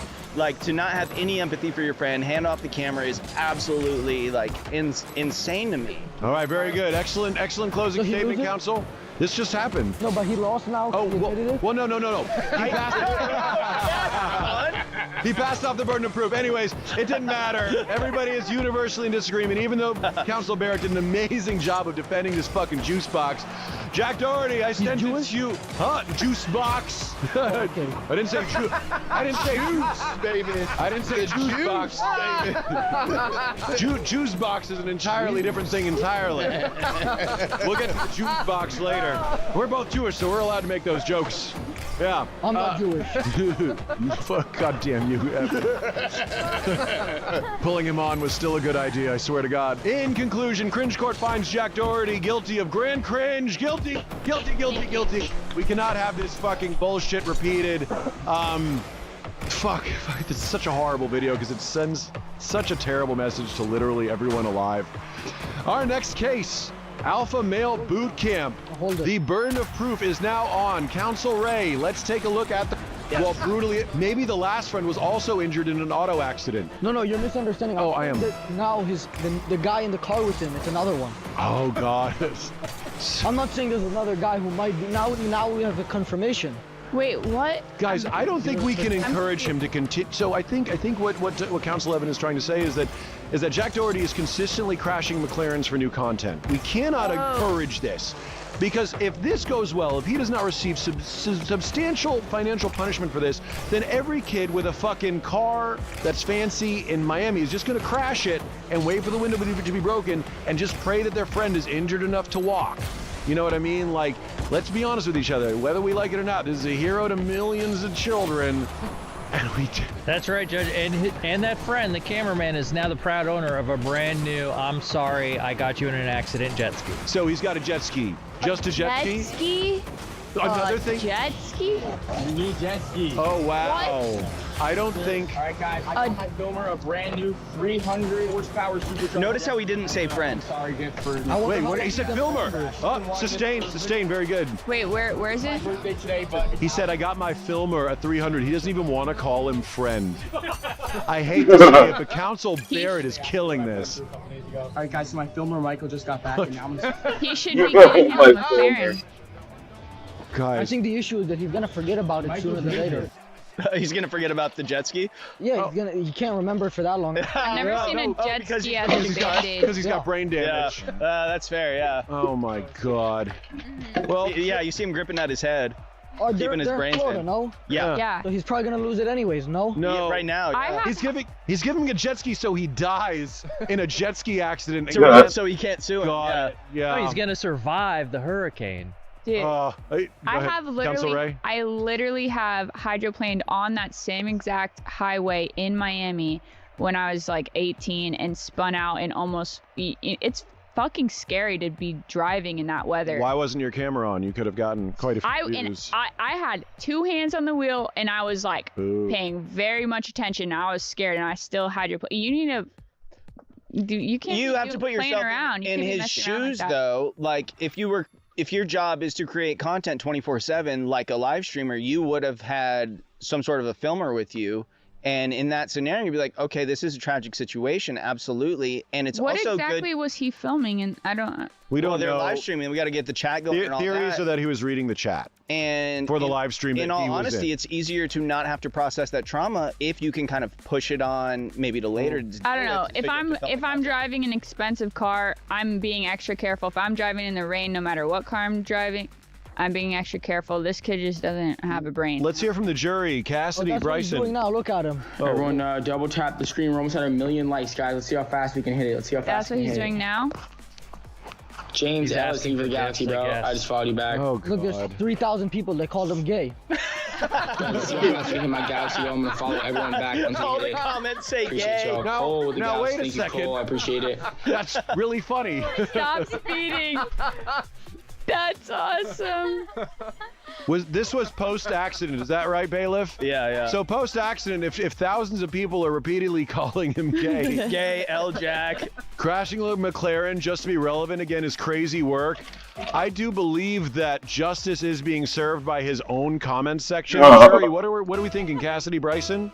I would say his actions were like morally wrong. Like that guy just gave him $10. Personally, if I was the cameraman, I would have clocked out when the car crashed. Like it would have been over with. I would have been waiting for my settlement check. I mean, everything would have been hurting, like everything. Yeah. I don't think a jet ski is enough. No, I don't think a jet ski enough. Like not even close. But I don't think it's cringy. I just think it's bad. Yes, it's literally a crime. Yeah. It's literally a crime. But didn't we establish in episode 2 Yeah, that the crime crimes is don't. bad? But I mean, crime is the cringe. issue is about him handing his bloodied friend the camera to go, yo, bro, my car. And him looking straight down the barrel of the camera when they're pulling him out of the car. Like, Bryson, do you have any thoughts? Добрый день, уважаемые подписчики, вы на канале Аростов, с вами я, топ-менеджер, и Артем, лид-менеджер компании Аростов. Темой нашего выпуска будут траки Volvo. Почему Volvo? Потому что 90% нашего клипа посвящены людьми. Сегодня мы покажем вам вот этот замечательный экземпляр. Это трак 27-го модельного года, одно из наших последних приобретений. Мы получим достаточное количество траков. Сегодня хотели бы рассказать о том, какая модель, на каких траках мы ездим и будем ездить, чем они оснащены, рассказать о этих новых фишках. И, конечно же, вопрос, почему именно Volvo? Почему такой большой процент во флите именно Volvo? Конечно, безопасность, надежность и комфорт. Ну и вот эта последняя модель, вот это взгляните на нее, победитель конкурса красоты для трака. Я думаю, никто там не скажет. Ну что, перейдем к краткому обзору трака. Yeah, this is a tough one because I believe your medical bills will be probably more than the jet ski would be. I feel like Council Barrett did an amazing job, probably the best job I've ever seen of defending this fucking. Can you tell us how you really feel now? Can I hold that for a second? So let's call this closing statements. Pass off the burden of proof. How do you really feel, Sean? Oh, dude, I hate this kid. This is like, he looks simultaneously 12 and 32. It's the modern day, like, Richie Rich kid who has a lot of, like, sociopathic tendencies to him. He has no empathy for anyone. He just wants to rise. And no matter what, you look through history, people like this, there is always a massive fall, and this is only the very beginning because he's clearly taking no accountability. Like, to not have any empathy for your friend, hand off the camera is absolutely, like, insane to me. All right, very good. Excellent closing statement, counsel. This just happened. No, but he lost now. Oh, well, no. He passed off the burden of proof. Anyways, it didn't matter. Everybody is universally in disagreement, even though Counsel Barrett did an amazing job of defending this fucking juice box. Jack Doherty, I sentence you. Huh? Juice box. I didn't say juice. I didn't say juice, baby. I didn't say juice box, baby. Juice box is an entirely different thing entirely. We'll get to the juice box later. We're both Jewish, so we're allowed to make those jokes. Yeah. I'm not Jewish. Fuck, goddamn you. Pulling him on was still a good idea, I swear to God. In conclusion, Cringe Court finds Jack Doherty guilty of grand cringe. Guilty. We cannot have this fucking bullshit repeated. Fuck, this is such a horrible video because it sends such a terrible message to literally everyone alive. Our next case. Alpha Male Boot Camp. The burden of proof is now on. Counsel Ray, let's take a look at the clip. You've got to defend this. Okay. See your message your way. More than 60% will not be here fucking Friday. I guarantee it. And I'll make sure you earn the right to be here every fucking second. I can't hear it. Oh yeah, can you put on the headphones, Evan? Because I see your fucking eyes. Counsel, go ahead. Put on the headphones and then restart. You know what? See your message your way. More than 60% will not be here fucking Friday. I guarantee it. What's on the table? A crab? I'll make sure you earn the right to be here every fucking I think it's second. backpacks. I couldn't see Because it. I see in your fucking eyes that most of you don't fucking belong here. And I'll be damned, I'll take this fucking knife off my fucking waist and carve this fucking tattoo off my fucking hand before that show up here on Friday for the graduation. I see in your fucking eyes already. Your fucking souls are mine. Got it. So what we have here is a gentleman who is yelling at a group of men who allegedly paid $10,000 to join what's called an alpha male boot camp. Their website touts, your family deserves the best version of you as a leader, husband, and a father. So is this cringe or is this not cringe? We have opening statement from Counsel Barrett, who's going to play prosecution. Let's go. Is this cool? Is this cringe or non-cringe? This is cringe. Yeah, no, this is cringe. And I wish they defined what your family deserves the best version of you as a leader, husband, and father. I wish we knew from his perspective what that meant. But he just made like $200,000, that guy. Yeah. Well, I mean, that is kind of a bad So does it mean like going into ice baths and sweating? So is this what a man is? Not that guy. Where I get lost is, yeah, we see them doing all of these physical feats, but I don't necessarily see the, the social aspect of it coming through ever. You just kind of see this dude cosplaying, his version of a tough guy. I don't really see him doing anything meaningful. It's so hard to say. So, Counsel Evan. Hold on, we gotta advertise. No, just hold. No, don't do nothing. Just hold it up. Just hold it up. Got it.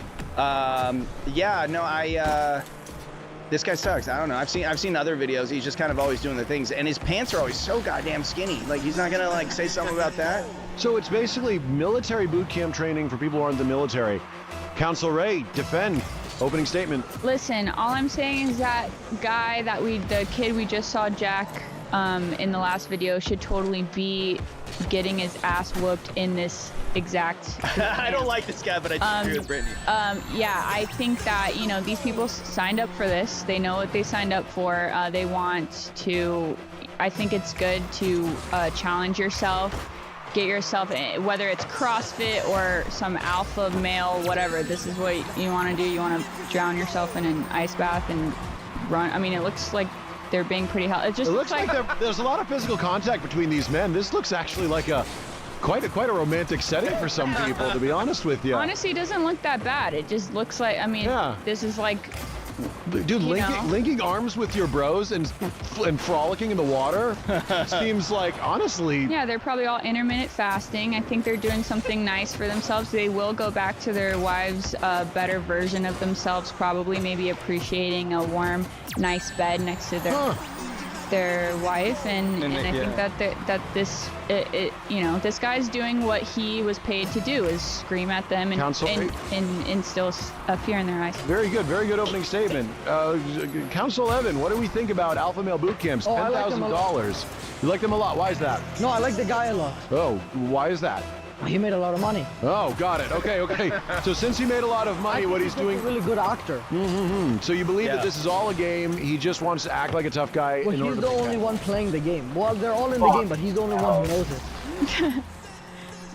Well, that's excellent, Council Bray. What are your thoughts on this? Your Honor, I have a quick question. Yeah. You look like you would be there. To be fair, sustain. That is accurate.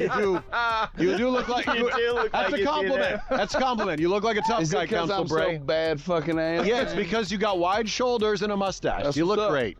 All right, back to the thing. Whoa. What's that? I just built a budgeting app in Base 44. Guys, Nina just built an app. Impossible. Nina can't code. Interesting. Can it generate reports? They're dressed like people in the military, right? You ever seen the Navy SEAL guys? Yeah. They go to that thing called BUDS, right? Yeah. It's called like underwater demo school. That's why they're locking arms, laying in the beach, making themselves miserable. Now, I understand why they do that, because they're gonna become like a Navy SEAL.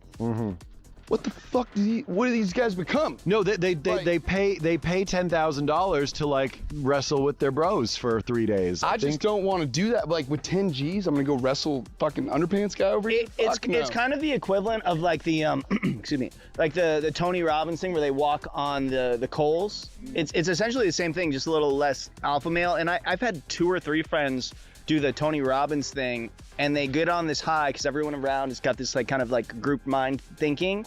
And then like my buddy was like, yeah, like 3 weeks later, I was like, dude, I wasted all this money. Like, it was, they hated it. Yeah. So we have some user testimonials who were like, I wasted all this money to get yelled at. Yeah, you're on the high after because you like got through this kind of like traumatic experience. But that's just because they didn't succeed in it, you know what I mean? Look at those 2 guys right there. Yeah, look, they're hitting each other. They're succeeding, Matan, right there? Oh yeah, I like the black guy. Why do you like the black guy? Because he looks powerful. Okay, fair enough. Strong. He's strong. Yeah. Matan respects strength and gaining And profit. money, yeah. I can't. What is that last? What is that last piece of text on the video? It says like, "This is what pain looks like," or something like that. It says 18K to be taught by an aircraft mechanic in the military. No, I think he's talking about the last one from. So there's a little flash of text that happens at the very end of this, where they're trying to encourage like a certain brand of toughness.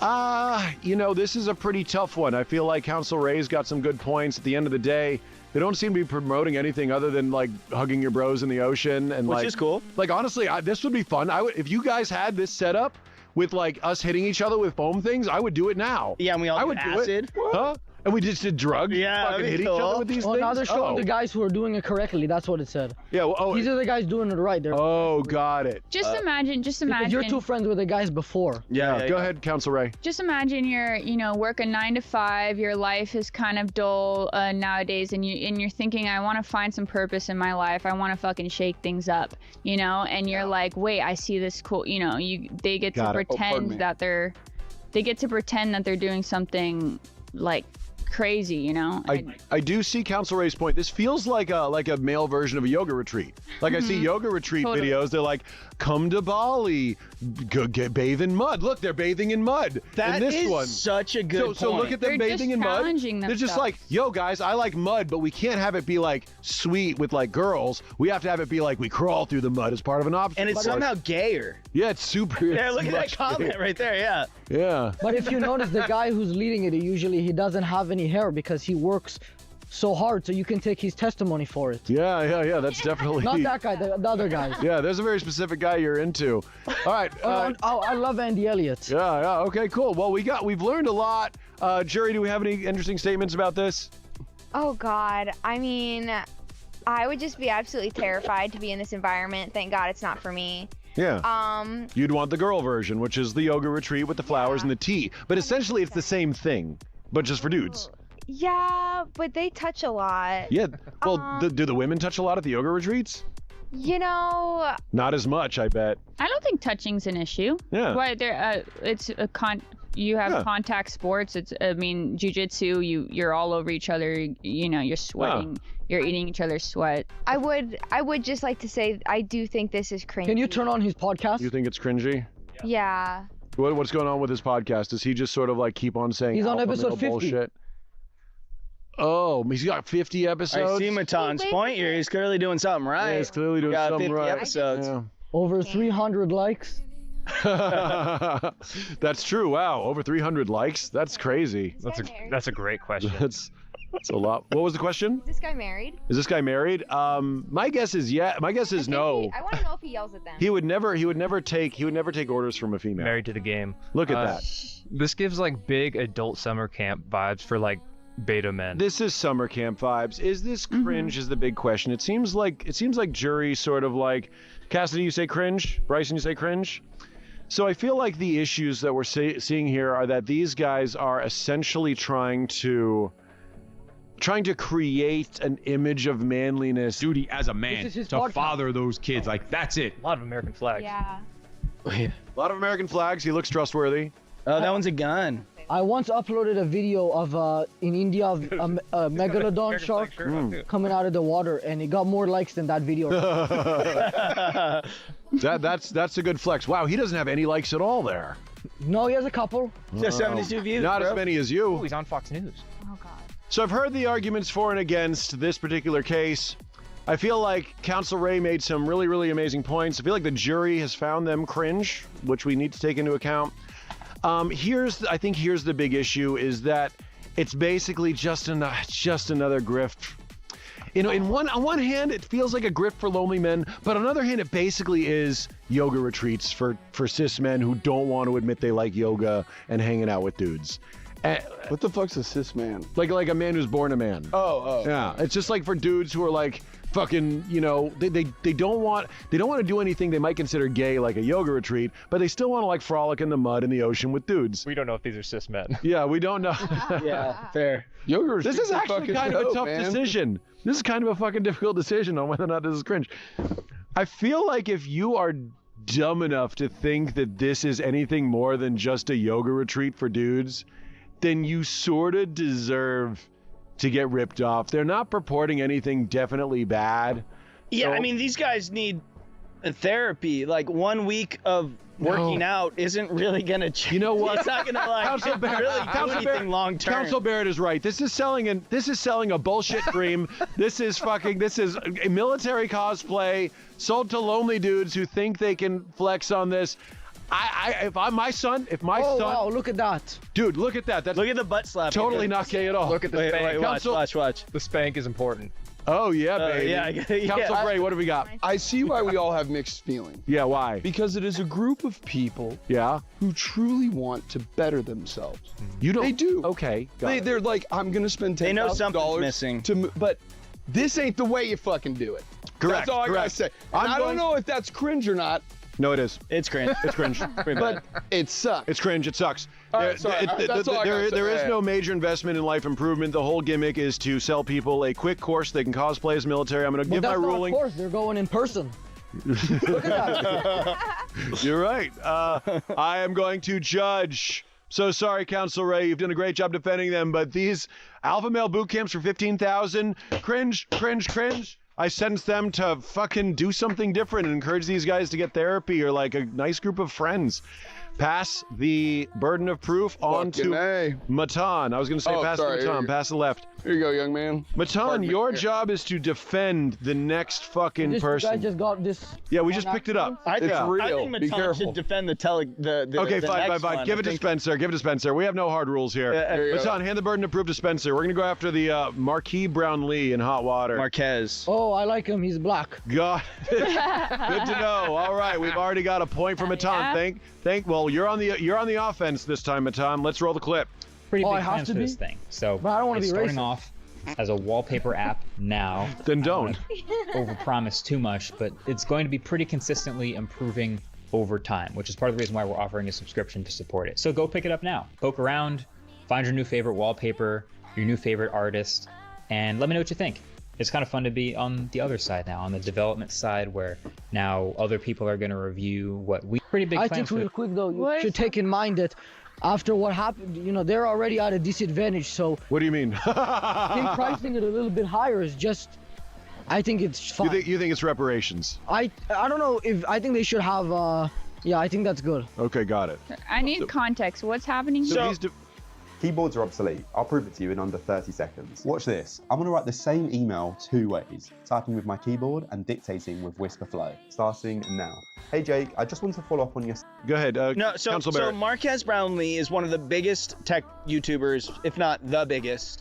And he came out with this wallpaper app, which is like a rotating app of images of wallpapers like per month. It's $50 for basically JPEGs, which is crazy. That is crazy. I'm such a big fan of this guy, like all the tech YouTuber guys, like Linus Tech Tips, all those guys. But this is so out of character for him, and the what is it, like the privacy agreement or whatever gives out so much of your like data and privacy just to have these 45-cent wallpapers. Is that accurate? Yeah, that seems to be accurate. There seems to be a response. So he did a response. Bailiff, can we play the response? Oh, here's just a tweet. So he says, part of building in public is getting mass feedback immediately, which is pretty dope. Almost exactly like publishing a YouTube video. First thing we're doing is fixing the excessive data disclosures, as people rightfully brought up. For transparency, we'd never actually ask for your location, blah, blah, blah, blah, blah. As far as pricing, I hear you. It's your own personal challenge to work to deliver that kind of value for the premium version. Okay, so it seems like the main element of his criticism is that he had a very significant data disclosure clause, okay? So let's hear the opening statements. Matan, what do you think about all this? And remember your prosecution.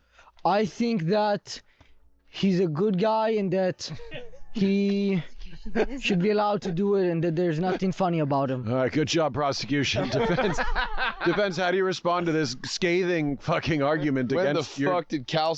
Go ahead, hit it. Pardon me, you interrupted me again. Yeah, I like that. I'm gonna begin. You're covering your face. You're covering your camera. You cheat to camera. Pardon me, I'm new to Hollywood. Yeah. All right. Go ahead. When the fuck did capitalism become illegal? That's all I gotta say. Got it.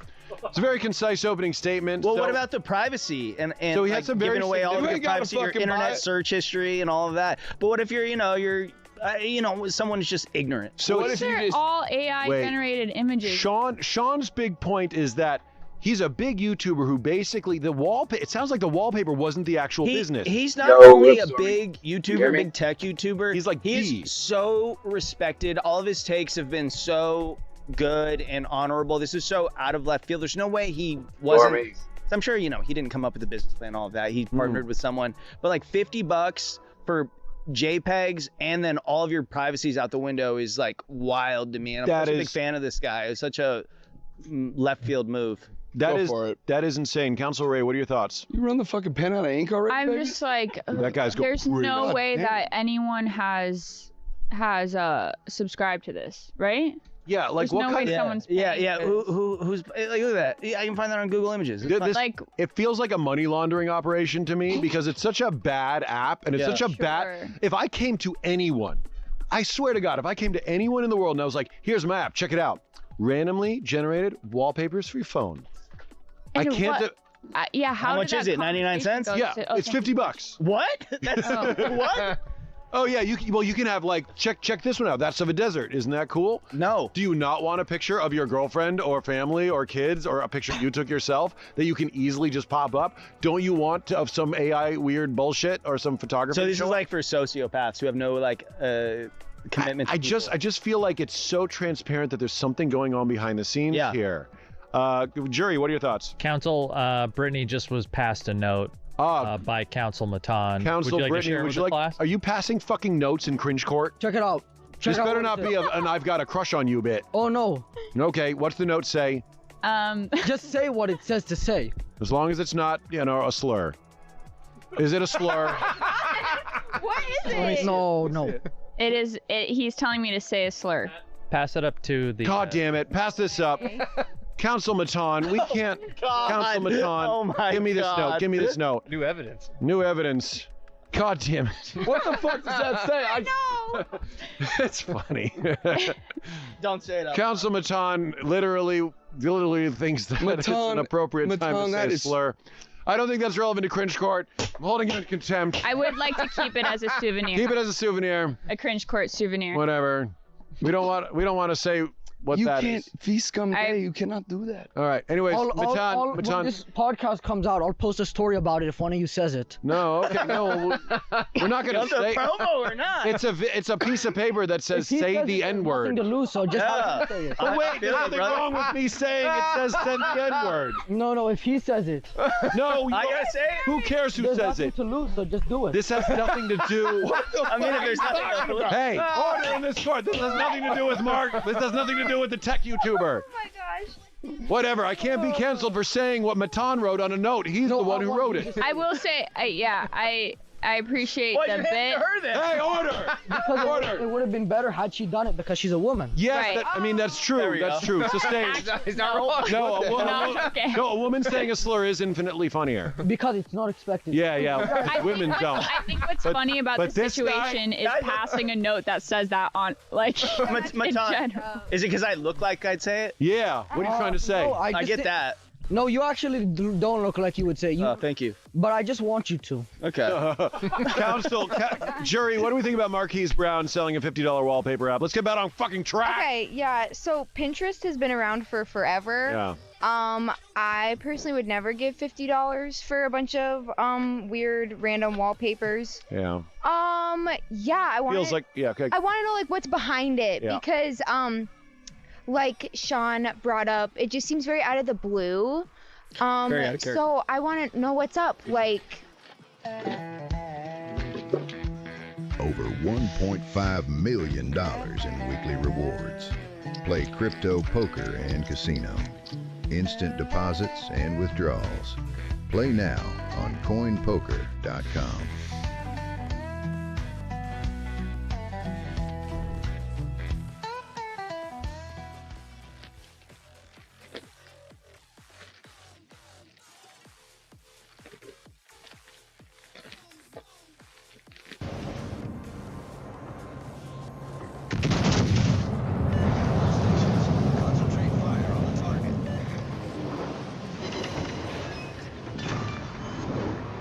Battleship sunk.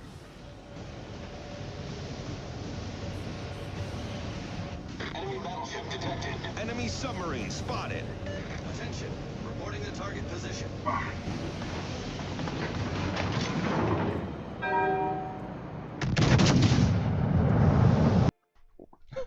Like what? Bryson? What gives? Yeah, what gives? Bryson, do you agree? Are we still doing? Oh my God! Matan, how did you find that? What? All right, so Council Matan has pulled up a YouTube video What they were freaking out about? where Marquise Brown says, reflecting on the color of my skin. Marquez Brownlee. I keep on mispronouncing the name. I'm sorry. I never watched his stuff before. He looks sad in this video. He looks very sad. This is a 10-minute video, Matan. Man, we ain't got 10 fucking minutes, We ain't got young 10 man. minutes What the to fuck review is this. You don't want to hear because you've never had to experience that. You don't want to hear him out. Yeah, it is. We ain't got the fucking budget or time. for that. 10 minutes is nothing. You, Council, hey, you shoot me a text message or something later. We'll deal with this another time. Council is flexing his privilege. Council is flexing his privilege. We can skip the video if you say it. Say what? Oh no! What do you want me to say? You know what he wants to say. God, we're not doing that. We're gonna make a call on this fucking case. Oh my God. Let's play about 30. Let's play 10 seconds of this bailiff to satisfy Matan before he ruins his court. What to even say about any of all of. All right, that's enough. All right, cool. We've learned enough today. I've decided that Marquez Brown is definitely fine. A $50. I'm not saying what you want me to say. But no. But don't you fucking start. What did you say his last name was? Brownlee. You didn't finish. Brownlee. Brown. That's fucked up, man. That's kind of like He's unconscious, like. He's bringing this show All to right, the ground. all right. He's Listen up. burning That's it. a goddamn therapy Keep session. You can't say that shit to him. All right. Well, you know. He's definitely gonna find him guilty. He's definitely gonna find him guilty. This is the court. This is the court. And you know what? We gotta operate by American laws. This is clearly this was guilty. This was guilty from the fucking moment it walked in. But what? What do you mean by that? No, because you can't give him he's selling a course. It's capitalism, man. It's just bad capitalism. Man. Nothing quite like a bunch of His alcohol levels were way out of line. Where are you getting this from? He was driving extremely recklessly. All right, cool. So in the case of Marquez Brownlee, don't fucking scamming, well, potentially scamming his fans. I do believe that the price of this app, plus the worthlessness of it, plus the disclosures of private information, make this basically what he's doing is a backpedal. I'm so sorry, Marquez Brownlee, whose name is definitely Brownlee. Guilty of cringe. You make way too much money to sell people out like this. You fucking failed, Spencer. Now he's gonna Fuck sue you.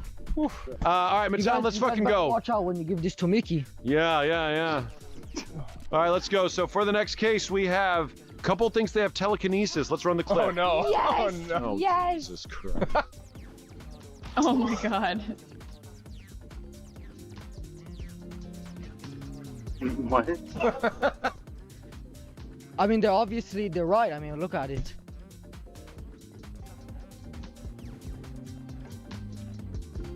Okay, I don't think I'll just make a quick argument right now. It's not. Right, let's hear opening statements from Council Ray. Council Ray, you're first. Do you want to describe what's happening for the audio only listeners? For the audience, we have two people of non-white descent who are in their kitchen who are. Why'd you mention? Why is that? Well, because it's a description of the video. You never say the one where it was white. Yeah, well, like this note changed. You just want to find him guilty again. What's No, I just wanted to do a callback for the last video. The last video. There had nothing to. The last video is about a brown guy. We're moving on, Judge. We're moving on from this new attorney is a fucking animal, man. I gotta tell you. We have two people in their apartment. One of whom has a very nice physique. Why can't it be a house? It's Holy people who might be in a house that they owned and bought with their jobs. No, they're probably have a mortgage, and they have amazing physiques. And they have superpowers, and they have. And they say they have superpower. I think you're supposed to argue against it. No. You're supposed. You are defending them. You're supposed to argue. Yeah, you're supposed to be anti these people. I am? Yes. I thought I could be anything I want. Well, wait, no. hold on. What? I have a way that we can disassociate their talents from where they're trying to direct us. What? They said that they had a Patreon. Are they sex vendors? Oh God. Okay. What? But what does that mean? No, that's very relevant. Click on that. Stop. No, that's a good question. Stop. Because are they pretending to be telekinetic because they're selling a spicy site? No. Why did you say sex offender? No, I he didn't said say no sex offender. Goddamn, No, he didn't say sex offender. He said something different. Using trickery to sell sex can be classified as Wait. To be fair, look at this beacons. They're trying to sell like magic courses for like $20. Yeah, but that's only $20. They said they're gonna give you recipes, and that's not a bad deal. And it's healthy. It's gonna heal you. Okay, Council, did we even get to opening statements? Council Ray, opening statement. This is cringe, why? This is cringe. Well, okay, I didn't realize. She really wants to say it, come on. I didn't realize that, that this wasn't just comedic content. Like, I really thought it was just ironically they were. Yeah, but you see him doing it. Yeah, which I think is funny that they're just like taking it really seriously, and obviously like I thought immediately it's ironic, but the fact that they're selling courses, is that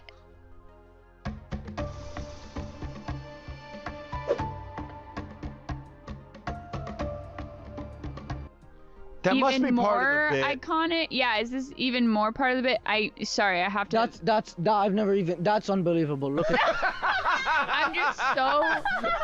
This is difficult, Judge, because I am so on board for this. And whoa, look at that. I mean, oh my God, did he just move the water himself?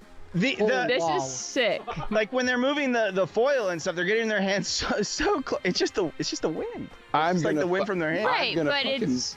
Oh, is that what Funny. you think? But also, It's called airbending. yes. airbending. But you could also, I don't know if these people are serious or not, but if they are, it's just spiritual psychosis. That's 100% It is what it is. spiritual psychosis. Oh, does that mean they're like what, mentally ill? I call objection on him. He's just racist. Objection. Fair enough. Overruled. We have no proof of him being What are racist. the what are the hashtags? Overruled. Just because he holds a note that says "say the N-word" does not make him a racist. Who wrote it? Objection. He once matter who held, wrote he, it. he once held it. Your Honor, Yeah. pull up the Go ahead, price counsel. list for all the things they sell. Got it. Go down. Yeah. $79. Go down further. Come on, move it. Oh, wait, All right, there there's you go. more. Airbending scroll, $79. Click on that son of a bitch right there. Let me see that. All right. Wow. Now let's talk about this. Can I ask you a question real quick? No, you can't. Wait your turn, Evan. No, Counsel you ain't Evan. done. You ain't started. Order in the court. 'cause I ain't Order in the done. court. All right, Counsel hold Bray, the fuck finish, on. please. All right, thank you for your support, Honor. Airbending may or may not be real. God damn it. Stop. So if someone buys this, they can't buy air. They can't bend the air. They're guilty. Cringe. The fraud. So Well, someone not gonna have to everybody spend- can do something just because they take the course, though. Bullshit. You said that you tell me the course. I took geometry like 4 times. I can't do that. I'm not gonna comment on Wait, that. can I ask you a question? Yeah, I Can you guess. can you prove it's not real? I can't. Okay, so that's it. The burden. I mean, Yeah. in, No, you're right. in, It's in not French real. court, there is no definitive proof that they don't have telekinesis at this. Yeah. Correct. In conclusion, What does this thing include? yeah, can you What can you does this do it? include? Fundamental energy skills? Whoa, wait! I think I just saw it move. Yeah, it moved. He didn't even touch it. Whoa! He's just looking at the course Man. description. No, I'm kidding. That's not for real. I didn't buy that yet.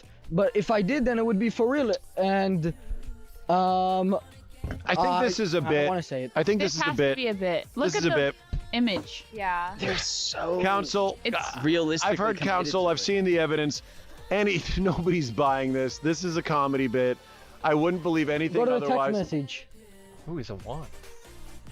My root chakra week package. Do you know what that means? Yes, of course. I don't. It means Okay, they so if want you your don't know what it money. means, How can you say it's not real? You know, They use our energy When the center. government I don't know try to that hide these people are for real about it, but if you got, I mean, we won't go down this rabbit hole, but if y'all look up the Gateway experience, there's a lot of these things that the government used to use in like the Stranger Things thing. There used to be like a thing where they would actually do that. They Are you bringing up MK Ultra? adjacent. Oh God. Yeah, you know what I mean? Like there is part of the brain that you can unlock to do that kind of thing. I don't He was one of the necessarily. patients. I was one of the patients. I don't necessarily think that that's what these people do, but Oh, they sell a book. Is that a book that that's they're the Gateway selling? experience. The CIA like contracted them to teach people in the CIA to astral project, and like they could actually like say there's like some bunker in Russia. They'd have like a little note that nobody would know about, and then they'd open it up. I think Jury's got a little something to say. Go ahead, Jury. I got a question. Can they bend any other elements? So we got water and air. Can they bend fire or earth? I don't see any evidence That's like that they bend $300 fire or earth, but maybe you have to. That's part of their premium package. So, in conclusion, I don't really see enough. I don't really see enough evidence to judge them as cringe. I think they're just living out a fantasy, and if you're dumb enough to buy their course, then you sort of deserve it. To be honest. All right. In the case of the people versus a couple that's got telekinesis, I'm going to judge you as not cringe. Well done. Well done. Well done. Good job, defense, Matam. How much time? Only winner today? Yeah, you're the only winner. Congratulations. You get nothing. All right. In the event that you want to see us review somebody, email us cases of cringe at cringecourtshow@gmail.com. You can also call us and leave a voicemail. Voicemails are actually really fun. 202-820-8258. Go to iTunes and Spotify. Rate and subscribe. Mr. Barrett, how can we find you online? At Mr. Jean Barrett. Brittany Ray, how can we... Alright guys, it is showtime at BetMGM Casino, so grab their new player offer and enjoy the thrills of the Price is Right casino games. That's right, TV's most exciting hour just got turned into casino games, so come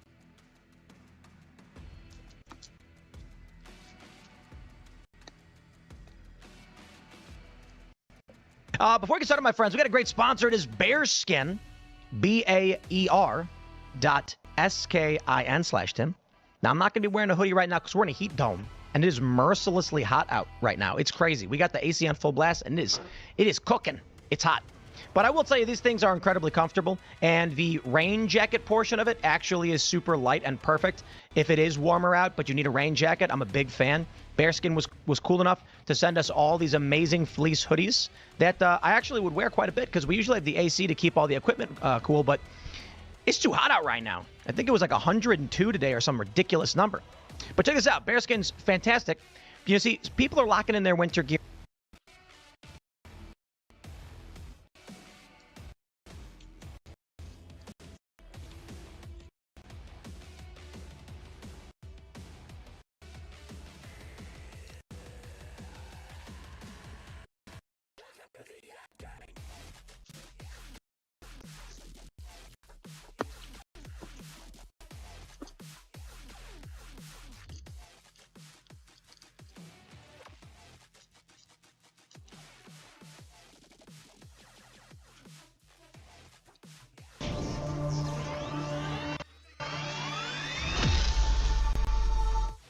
Featured story tonight, we're going to talk all about the war in Iran and where to even begin. It's hard to say what is even happening here. We have effectively been in a stalemate with Iran for the past 8 weeks. And nobody really knows what is happening. What we are being told is that we are in a ceasefire with Iran because we are working out a deal. We are engaging Iran in diplomacy. There are bilateral negotiations between the United States and Iran. They're actually being mediated. They're indirect through Pakistan and Qatar. However, it's hard to say if that is even true. This is what we are being told. And yet at the same time, it seems that every week there is this familiar cycle where the administration comes out and they say on Truth Social or in the press pool or in the Oval Office, they will tell us that Iran is begging us to make a deal. They have begged us for an extension of the ceasefire. They want to make a deal really badly. They're making major concessions and that a deal is imminent. We have probably heard this no fewer than a dozen times since the war started.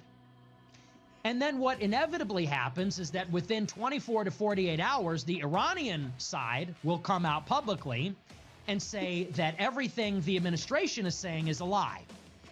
And Iran will come out and say, we are not talking to the United States. We don't want to talk to the United States. We don't want to make a deal. We can wait the United States out. We have all the time in the world. And we're not making any concessions. These are our demands, and they haven't changed at all. That's the second part. And then within days of this, the United States comes out, Trump in particular will say that he is finally done messing around, and the Iranians are not taking him seriously, and they're crazy, and they don't know what they're doing, and if they don't get their act together, then we're going to bomb them again.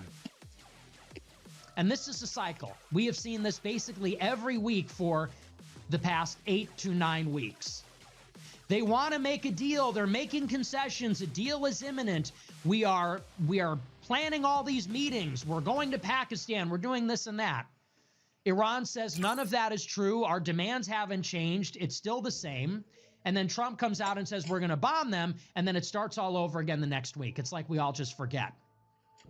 Starts all over again the next week. We don't bomb them. Trump comes out and says, oh, we don't need to bomb them because they begged for a ceasefire and they want a deal more than anyone knows, and they're making concessions. They call us liars. He threatens to bomb. This has been the cycle. And it's hard to know exactly what the strategy is or what even the objectives are. Remember, the original objectives in the conflict were announced by Trump the day that the war started. We were seeking the destruction of Iran's stockpile of highly enriched uranium. We wanted to destroy their enrichment capability. We wanted to degrade their stockpile of missiles and drones. We wanted to stop them from supporting regional proxies. We wanted to sink their navy and institute a regime change. Those were the initial objectives, and we have achieved none of these things. We have not destroyed their highly enriched uranium. We've not destroyed their nuclear capability, and they're not willing to give up either of those things. We have not destroyed their stockpile of drones and missiles. We haven't even significantly degraded them. They're actually rebuilding what they've lost, and that will be completed within 6 months. We failed at regime change. If anything, the regime is now stronger. At the minimum, it is more resilient, it is more defiant, and it is dug in. It's not going anywhere anytime soon.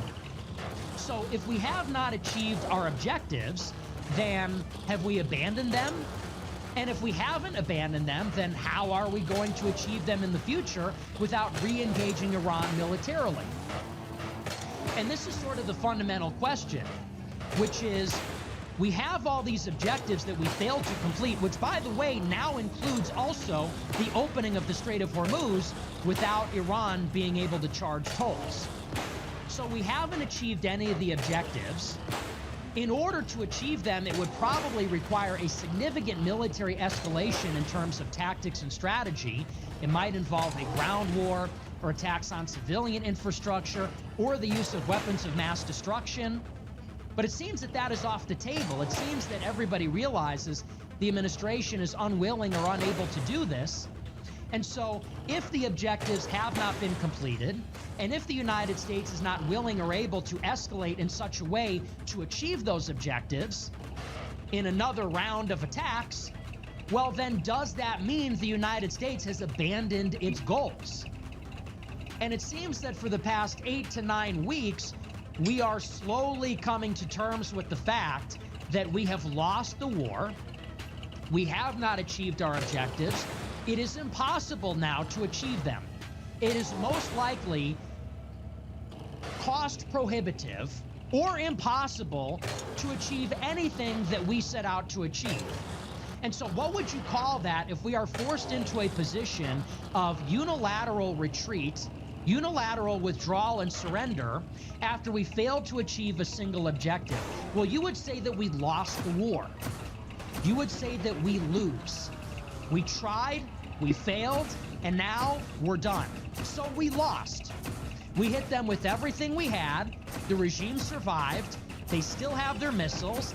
They still have their nukes. Actually, they have the Strait of Hormuz under their control, whereas they did not before. And there is nothing we could do even to get them to make any concessions. So it's not even like a negotiated settlement. It's not even like we brought them to the table and had leverage and we got them to agree to certain things. This is like a unilateral, total defeat. And it seems that the administration has simply been in denial. What has been happening over the past 8 to 9 weeks? Well, it seems that in the first few weeks, the administration was looking for a creative military solution that might give us some leverage to have a negotiated settlement. It seems like after the first 4 to 6 weeks, the Pentagon realized that what we were doing wasn't working. We were bombing Iran, and it was having very little effect. Whereas Iran's attacks on us and our allies were very effective. They were destroying U.S. bases. We were running out of our interceptor stockpile. Our Gulf allies were being destroyed. Their real estate, tourism, banking industries were all being affected by this. Our very limited number of THAAD systems and Patriot missile batteries, radar systems, our ISR was all being destroyed across the region. So it seems that there was this realization in the beginning that military options are not working. And actually, we're doing more harm than good. So we abandoned that. Then they started to consider, well, maybe there is a way. Maybe there is some creative solution where we can thread the needle and we can escalate the tactics against Iran in a way that is more than what we have done already, so it might be more effective. Like, let's say, for example, we invade one of their islands, or we bomb their energy infrastructure, or we bomb their civilian infrastructure. In other words, we escalate the tactics qualitatively. We do something we haven't done yet, so that it might be more effective than what we tried and which failed. But how do we escalate more than what we did before, but without triggering a brutal retaliation from Iran? Because, of course, if we hit their energy, then Iran will retaliate and bomb Saudi Arabia's energy, which is unacceptable to us. if we bomb their civilian infrastructure, they'll bomb civilian infrastructure in the Gulf, which is unacceptable. So we were looking for maybe something in the middle, more than what we did before, but less than something that would trigger an unacceptable retaliation. And so this is where Trump was brainstorming and basically bluffing, threatening to invade Karg Island, threatening to invade the islands in the Strait of Hormuz, threatening to launch some kind of raid inside Iran to secure the highly enriched uranium, threatening to bomb all their bridges and ports and energy infrastructure. Now, I think eventually the Pentagon realized, just like they realized before there were no military options that were working in the initial phase of the conflict, I think eventually they realized there's nothing else we could do short of inviting a brutal Iranian response. If we invade the islands, all the soldiers are going to die, and they're going to bomb Saudi Arabia and Emirate oil. If we bomb their civilian infrastructure and this huge apocalyptic attack like Trump was threatening, they will do the same thing to all the Gulf countries, and you set back the global energy market literally 10, 15 years. There's no way, even if we wanted to, that we could take back control over the Strait of Hormuz. So I think they realized that wasn't going to work. And this is when the Trump administration then imposed a blockade of the Strait of Hormuz. This was the next form of denial. They said, okay, so what we were doing wasn't working. There's nothing more that we can do militarily. So then they came up with this harebrained idea. Trump administration said, we're going to use the U.S. Navy to close the Strait of Hormuz to Iranian shipping. Because how it has worked so far is that Iran's IRGC is closing shipping for everybody other than them and their own allies.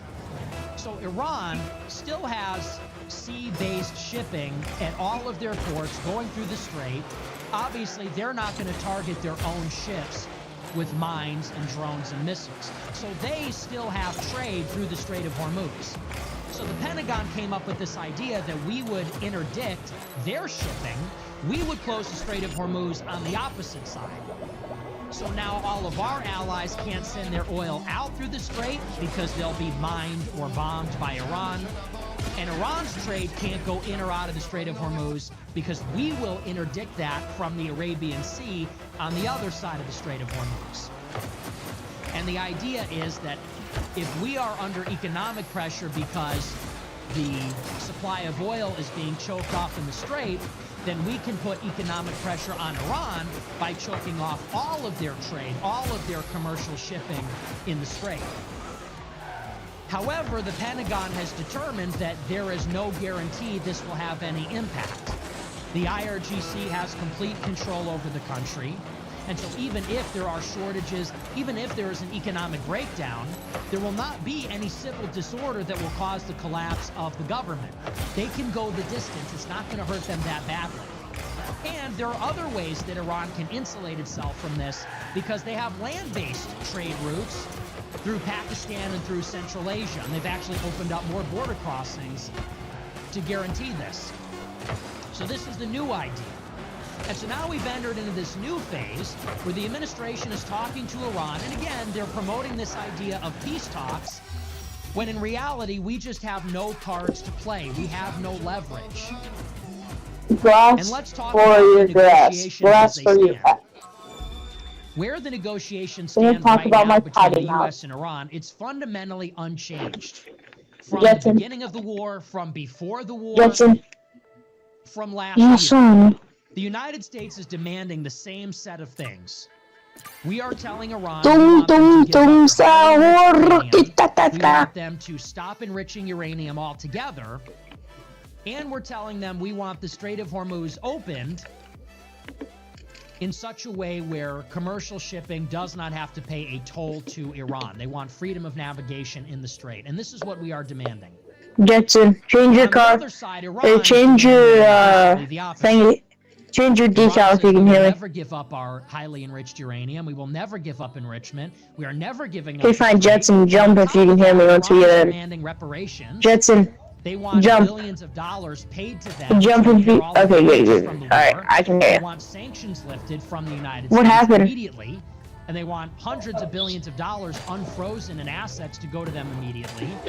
They want the United States to pull back our forces in the Arabian Sea and in our bases in the Gulf. And these are Iran's demands. So we have been in an impasse with them over these things really from the beginning. There was a lot of talking, there's a lot of back and forth, there's a lot of setting the stage, but fundamentally, there is no ability to reconcile these two positions. We are telling them 0% enrichment. They are saying enrichment is our sovereign right. We are telling them you have to turn over all of the highly enriched uranium to us. Iran is saying under no circumstances will we do that, or give it up to any country for that matter. We are telling them you have to open up the strait. Under no circumstances will we let you take control over it and charge a toll. Iran is saying under no circumstances will we return to if you don't like so there's no way these positions are going to be reconciled. There's all these talks and all these negotiations, but at the end of the day, there's just no agreement and it's impossible. However, it seems that the one thing where there might be some progress on is the war in Lebanon. But those Africans, like African, ceasefire was declared about 8 weeks ago. doesn't African food normally stink really bad? Ceasefire that brought us into this current. But what are you doing? When the ceasefire was announced, the terms were these. Trump said that we will stop bombing Iran if Iran opens the Strait of Hormuz. And that was just very basic. We said we're not going to talk about uranium. We're not going to talk about and we're not going to talk about any of the other tertiary issues. But the administration said we will stop and this deal will last for 2 weeks. In the meantime, we need to have serious discussions about a nuclear negotiation.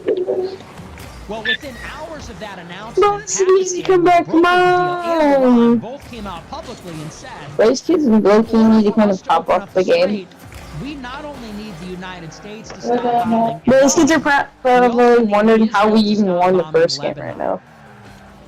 They said it needs to be a ceasefire on all fronts, not just in the Persian Gulf, but also when I hopped up the toilet, the seat room returned off. Israel also launched another war against Lebanon. Bro, it can feel, it knows when you're on it. Southern third of the country, about a third of all. Bro, it like has a sensor to know. They displaced over 1 million people. It literally has a sensor. And they launched the most aggressive bombing campaign against Lebanon since 2024. Yeah, what it says. An incursion on the ground. So while everybody was looking at the Persian Gulf and everybody was looking at Iran and everybody was talking about regime change over there, better not fart before that seat will eat you alive. It will eat you and flesh you alive. Is that not mildly concerning? Which is, well, yes, glass for your hope. And then they're I don't know how to say it like that. Bombing campaign. They're going to kill everybody there. If they destroy infrastructure, they'll say, "Look, we told you to evacuate." And then once they do their apocalyptic bombing campaign, then they're going to invade. And once they invade, they're going to turn all the territory they have annexed into a buffer zone. Well, how do more places be allowing us to assist? Since the beginning, which is degrade and diminish Hezbollah, just like they did to Hamas. Calculated, guys. I'm according to my calculation. Up to the Litani River, and then effectively annex southern Lebanon and call it a buffer zone. This is what they did to the Golan Heights and the Purple Zone in Syria. This is what they did to the Gaza Strip. They took about 50% of Gaza's territory. They took about 17 miles initially, and then they took even more. And they said this is going to be a buffer zone. This is going to be a security corridor to separate Gaza from Israel. And they're doing the same thing in Lebanon. So Iran said before we agree to opening up the strait, we don't just want a ceasefire in the Persian Gulf, we also need a ceasefire in Lebanon. And what they're doing is effectively, they're getting the United States to give more than they're getting. Think about this. Think about how this conflict started. Okay, I'm sorry. When how old is your set? Israel had this advantage over Lebanon and was pressing Hezbollah. Big Bertha clubs. I've heard of a Big Bertha. I've heard of a Big Bertha driver, but never Big Bertha club. Seeking regime change, seeking the end of Iran's nuclear program, seeking to destroy their and then Nike stock driver, Nike stopped making clubs in like 20, and like the early. Iran has taken the strait, and now Iran says if you want us to allow your oil to go through, you also need to restrain Israel. So what does Iran get out of the conflict? Well, they have secured the strait, their regime survived, their missiles survived, their nukes survived, and they have forced the United States to impose a ceasefire on Israel. Israel can invade Lebanon. They have the blessing of the United States, the support of the United States. They have already so mine's the buttering, just flip it over, you see all the markings? Yeah, so it's got a little bit of everything, but you can see your 5 3/4 where it's gonna be at. And yeah, it's actually illegal to use plastic oils. It's actually illegal to use plastic oils. They got Hezbollah effectively protection in Lebanon so that Israel cannot enforce this law passed by the Lebanese parliament to disarm Hezbollah. But when you get phone or iPhone, I'm not playing that Android over phone. Strategic capabilities, which are their missiles, their nuclear. I'm not playing that Android over phone. When did you get a real phone? So this is the grand prize for Iran. Let's go, guys, for the terms of the ceasefire. And as soon as Iran and Pakistan said that in order for them to open up the strait, they need a ceasefire in Lebanon. I have a potty mouth. Netanyahu in Israel, when did you get an iPhone? He started bombing Lebanon more intensely than ever before. The day after that deal was announced, Israel bombed Lebanon and killed 1,000 people. And so Iran and Pakistan. Well, I didn't even get called break because Melissa started so late. The deal were a ceasefire on all fronts in exchange for opening the strait.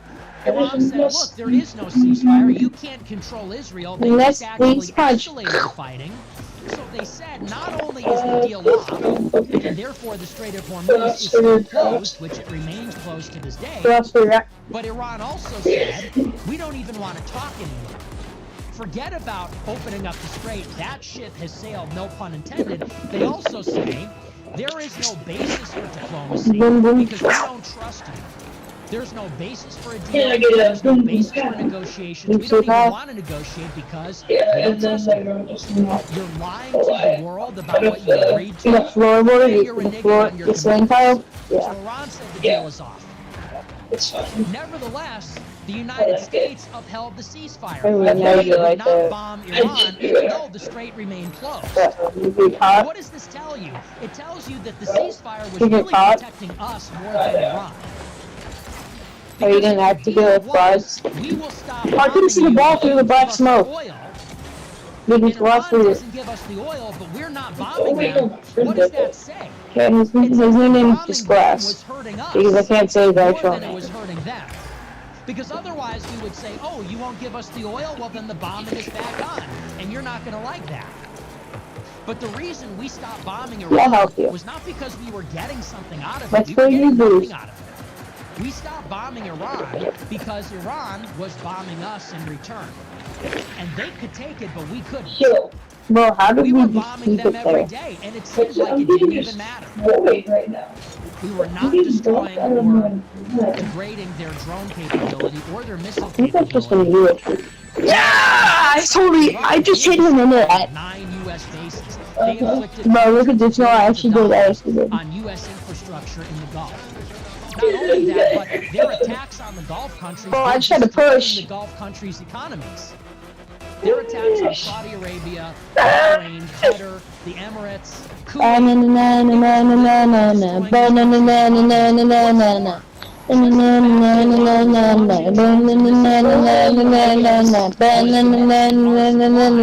of drone and missile interceptors, of which we have sparingly few and which we don't make enough of. Even though Iran still has 70% of their missiles, we have actually spent 70% of our missiles. According to my calculation, you think nuclear. We bombed them 15,000 times. They still have most of their missiles, and they're making hundreds of them every at least I'm not in last China place. is shipping them components, and they've already restarted the production of drones and missiles. And the drones are cheaper than the missiles. They're like $20,000 a piece. Let me change the room. At the same time, we have burned through most of our interceptors. About 70% of them. Yeah! Our Patriot missile batteries, The voltage laser. system was I love catching you against the plastic ones, because they can war for bad. Immediately after herniating my disc from deadlifts, I walked across the hall to the school's athletic trainer and told him, yo, I just wrecked my back on deadlifts. I think I might have herniated a disc. I feel like kidney static. With no conditions. We said, all right, we'll stop bombing you if you give us the oil. If you give us the oil back. Hug your knees and lay down and squeeze like this. Since February 28th, and we still haven't bombed them since the ceasefire. What does that tell you? It means it's benefiting us more than it's benefiting them. So those were the terms of the deal many weeks ago. Now, about a week and a half ago, it looked like Iran and the United States were on the cusp of another deal. But once again, the situation in Lebanon was the sticking point. And Iran, if they even want to entertain a 30-day, a 60-day short-term ceasefire, these are sort of the terms of the negotiations now. Iran is telling the United States, look, let's just shelve the nuclear issue. It's never going to be solved in a short period of time. But Iran is saying, if you end your blockade of the Strait, we will end our closure of the Strait. If you stop bombing us, we will stop bombing you. If you give us sanctions relief, we will give you economic relief. And then over the next 30 to 60 days, we can work out all the other problems which are going to require more advanced and sophisticated negotiations. These are sort of the terms of the deal right now. And it seems like the Trump administration is coming around to this. Trump administration is coming around to this bilateral acknowledgement. We're both going to leave and open up the Strait. We're both going to end hostilities. We are, in some sense, going to give Iran reparations. We might call it something else, but it has been floated to the New York Times that we're going to open up some kind of international reconstruction fund like the Gaza Peace Board for Iran. And we might let them collect a toll in the Strait, but we're going to let them call it something else, like an environmental protection fee. So they are going to control the Strait. They are going to charge money. They'll call it something else. And they are going to get the reparations, but through some kind of international consortium, through private hands, sovereign wealth funds, something like that.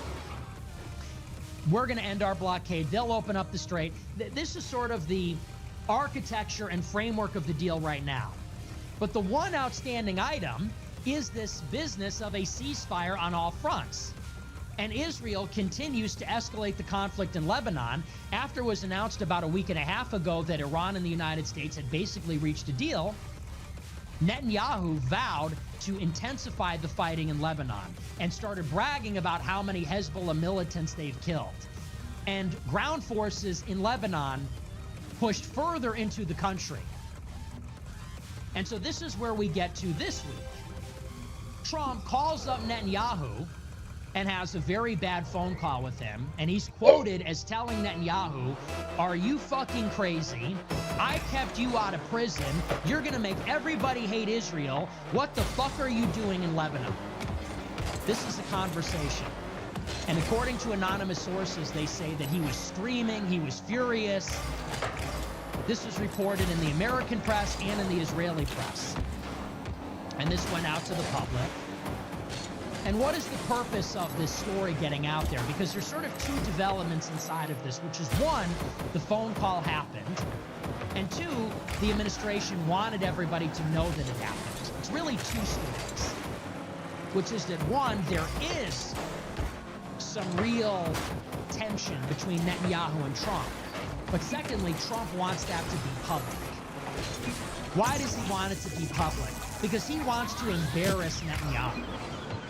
Embarrass Netanyahu to who? To us? No, he doesn't care about that. He wants to make Netanyahu look bad to the other Israeli ministers. He wants to make Netanyahu look bad to the Israeli public. Why? Because Israeli elections must be held before late October of this year. And if the Israeli prime minister is seen as messing up the U.S.-Israel relationship, then that person becomes deeply unpopular. Because the U.S.-Israel relationship is Israel's most important relationship. So the Israelis are going to look at Trump and Netanyahu, and they're going to say, Netanyahu, why is our top goy mad? Why is King Goy mad? Trump is your slave. He's doing everything for us. He is the most pro-Israel president. If King Goy is not happy, you're fucking up. Why is our Goy, why is King Goy not happy? Why is our golem throwing a temper tantrum on the phone? What did you do to piss this guy off? This guy has given us $25 billion in aid. He gave us Iran. He gave us Gaza. He gave us the West Bank. What did you do to upset this guy? You're messing everything up. And this is to make Netanyahu unpopular before the Israeli elections. Why?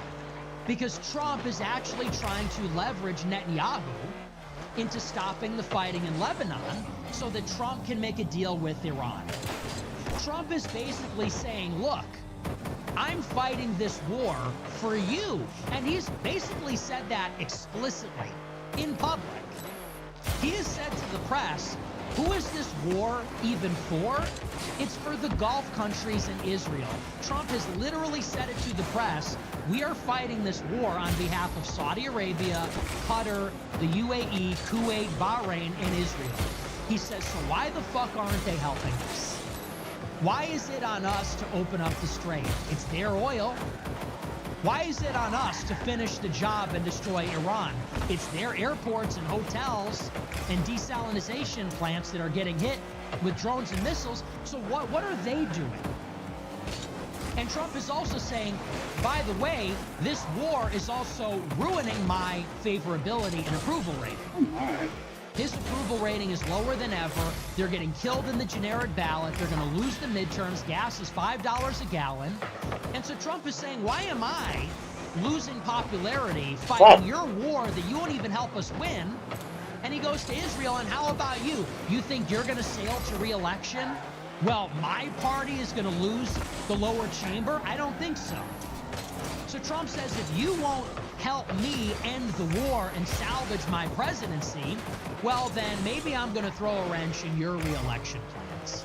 And so this is why Trump gets on the phone with Netanyahu and says, you're fucking crazy. And in particular, what does Trump say to Netanyahu? He says, you're turning the whole world against Israel. Why did he say that? Why did that detail get leaked? Well, who cares? Who cares if the whole world turns against Israel? Israel cares. That's who cares. America does not care about this news. Iran does not care about this news. Russia does not care about this news. But if that detail in particular gets leaked, that Trump is telling Netanyahu, Somebody hey, put it man, in you're there. on your own. You're crazy. You have pissed me off. I got you out of jail. And by the way, you're making everyone hate Israel. You guys suck. The whole world already hates Israel. You want me to hate Israel too? And what this does is this induces this anxiety among the Israeli electorate. Israelis are going to say, wow, Netanyahu is really messing this up. Netanyahu sold us that this war was going to defeat Iran and we would be in this victorious position. But in actuality, we have failed, and all Netanyahu is doing now is isolating Israel. And now we have no allies, and we didn't defeat Iran, we just pissed them off. What's this guy doing? Now, later in the week, Trump confirmed in an interview with the New York Post that this phone call happened.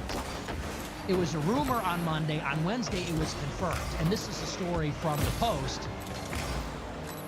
That says, quote, President Trump confirmed calling Israeli Prime Minister Netanyahu fucking crazy in a heated phone call over Israel's military operations in Lebanon. The New York Post's Miranda Devine asked Trump on her Pod Force One podcast whether he had called Netanyahu fucking crazy and told him that he would be in prison if it weren't for Trump. Trump said, I did. He said, I was a little perturbed at his constantly fighting with Lebanon, you know. At some point I said, Bibi, we've got to stop this. We got to stop it. I really love him and work with him excellently. The phone call was first reported by Axios on Monday. During a Wednesday interview with CNBC, Netanyahu refused to comment directly on the phone call, but alluded to tactical disagreements he has with Trump. He said, quote, sometimes we have, as in the best of families, tactical disagreements. We always find a way to work them out, and we do so as great friends. Now, later on Wednesday, it was announced that there was a three-way ceasefire deal between the U.S., Lebanon, and Israel. This is the story about that. It says, quote, Israel and Lebanon agreed to implement a full ceasefire contingent on Hezbollah halting attacks and withdrawing its operatives from the area south of the Litani River in Lebanon. Hezbollah had already said it would agree to a full ceasefire, but it was not immediately clear whether the Shia militia would accept the terms agreed by the Israeli and Lebanese governments. On Monday, President Trump put the brakes on Israel's plan to launch massive strikes on Beirut in retaliation for Hezbollah's drone and missile strikes. Trump lashed out at Israeli Prime Minister Netanyahu in an expletive-laden call. As part of this understanding, the two sides agreed to create pilot zones in southern Lebanon in which the Lebanese armed forces will take exclusive control. Oh my There God. is no Hezbollah presence. In return, the IDF will withdraw from the area. In the joint statement, Israel and Lebanon reaffirmed that they have no hostile intent toward one another and committed to continuing direct negotiations to build confidence, resolve all outstanding issues, and work toward a comprehensive agreement between the two countries. So, it looks like, at least for now, the Trump phone call worked. Trump lost his mind in Netanyahu and confirmed that it happened. He said, look, Netanyahu's got to stop in Lebanon so that we can move forward with Iran. After the phone call, it looks like Israel and Hezbollah have agreed to stop fighting. But in order to assess whether this will be a lasting peace, we have to understand what is going on. We have to understand the fundamental strategic objectives of each party involved. Let's think about this. What does Israel want? Simple question, simple answer. What Israel is after, has been after for 50 years, since the ascendance of the Likud party in the mid-1970s, is a greater Israel. This is what defines Israel's grand strategy. This is their geostrategic doctrine in the Middle East. It is this. They say we are through with exchanging land for peace. We're not giving up territory to make peace with our neighbors. They say rather, territory is the most valuable thing we have. Israel, and in particular the Likud party, which Netanyahu is the head of, they lament that Israel surrendered the Sinai Peninsula to Egypt in 1979 as part of the Camp David Accords. Why? Because the Sinai had energy, something Israel does not have a lot of. And Israel laments that they returned the West Bank and Gaza to the Palestinians. They say land is something we don't have a lot of. We need to have as much of it as we can get because it means security, and it means resources, and it means living space. So what Israel is after, fundamentally, what you need to understand, is they seek the annexation of Gaza, the West Bank, but also southern Lebanon. Why? Because it's all about defensible borders. Right now, it's a very insecure position that Israel is in. Why? Because you have all these Palestinians in Gaza, and they are ruled by this party, Hamas, which wants to destroy Israel. And they are dug in these tunnels, and they've amassed an arsenal of rockets, and they have all these fighters that are willing to give their lives to murder Israelis. And then on the other side of this thin strip of territory, they have the West Bank. And they have all these other Palestinians in East Jerusalem and throughout the West Bank, in Ramallah and elsewhere. And there they have Palestinian Islamic Jihad, and they have other extremist organizations. And in the north, in southern Lebanon, they have Hezbollah, where there's 100,000 militants, and they're armed to the teeth by Iran. The Iranian Revolutionary Guard is moving weapons previously through Syria, across the Syrian-Lebanese border, into southern Lebanon, arming these fighters right on Israel's northern border. And so what Israel has effectively had to do is create these walls and defensive fortifications on every side. In the north with Lebanon, in the east with the West Bank, in the south with Gaza and with the Sinai Peninsula. And you see the inherent vulnerability and insecurity of Israel's position after October 7th. Why? Because on October 7th, Hamas leapt over the border and invaded Israel. So Israel had to move their reserve ground forces south to push Hamas back over the border and then enter into Gaza. But what happened simultaneously? Well, in the north, on the other side of the country, Hezbollah moved right up to Israel's northern border. And this is their nightmare scenario, classic nightmare scenario. They're fighting a war on two fronts. So you got to have the IDF clearing these densely populated cities in Gaza, going into the tunnels, going into these big residential buildings, dense urban fighting environments. They got to be fighting in Rafah. They got to be fighting in Gaza City. But you also need Israeli forces on Israel's northern border because you have 100,000 much more well-equipped and much more numerous Hezbollah militants in Lebanon. So this is a very unfortunate position. Now, simultaneously, let's also not forget, you have the Houthi militants in Yemen, and they're launching missiles and rockets at Israel from the south. But you also have Shiite militants in Iraq as part of the Popular Mobilization Forces, and they are launching rockets at Israel from the east. So think of Israel's situation. They have to have their Iron Dome, Arrow 2, Arrow 3, David Sling, shooting down rockets and missiles from every direction. From Hezbollah, from the PMF, from the Houthis, from Hamas. The ground forces have to be invading Gaza. They also have to be raiding the West Bank in the east, and they have to be forward deployed in the north against Hezbollah. So what is Israel trying to do? Well, they need complete security control over Gaza so that their southern border is with the Sinai. And they need to control the West Bank so that their eastern border is defended by the Jordan River and the Sea of Galilee. And in the northeast, by the mountains in the Golan Heights, which is elevated hilly terrain. And then in the north, what they would like to do is annex southern Lebanon. They want to push Hezbollah north of the Litani River and create a buffer zone between the river and Israel. And what this does is it bounds Israel with geographically defensible borders. In the west, they have the eastern Mediterranean. In the north, they have the Litani River and the Golan Heights. In the east, they have the Sea of Galilee and the Jordan River. And then they really only have to worry about the south, which is the Sinai Peninsula. And Egypt governs that. Egypt controls the security situation there. So as long as they're good with Egypt, now their borders are safe. This is their grand strategy. But here's the problem. Of course, in every one of these territories, you have local resistance. In Gaza, you have Hamas. In the West Bank, you have the Palestinian Authority and Palestinian Islamic Jihad. In Lebanon, you've got Hezbollah. Now, Israel might be able to defeat each of these entities in detail, and this is what they've tried to do.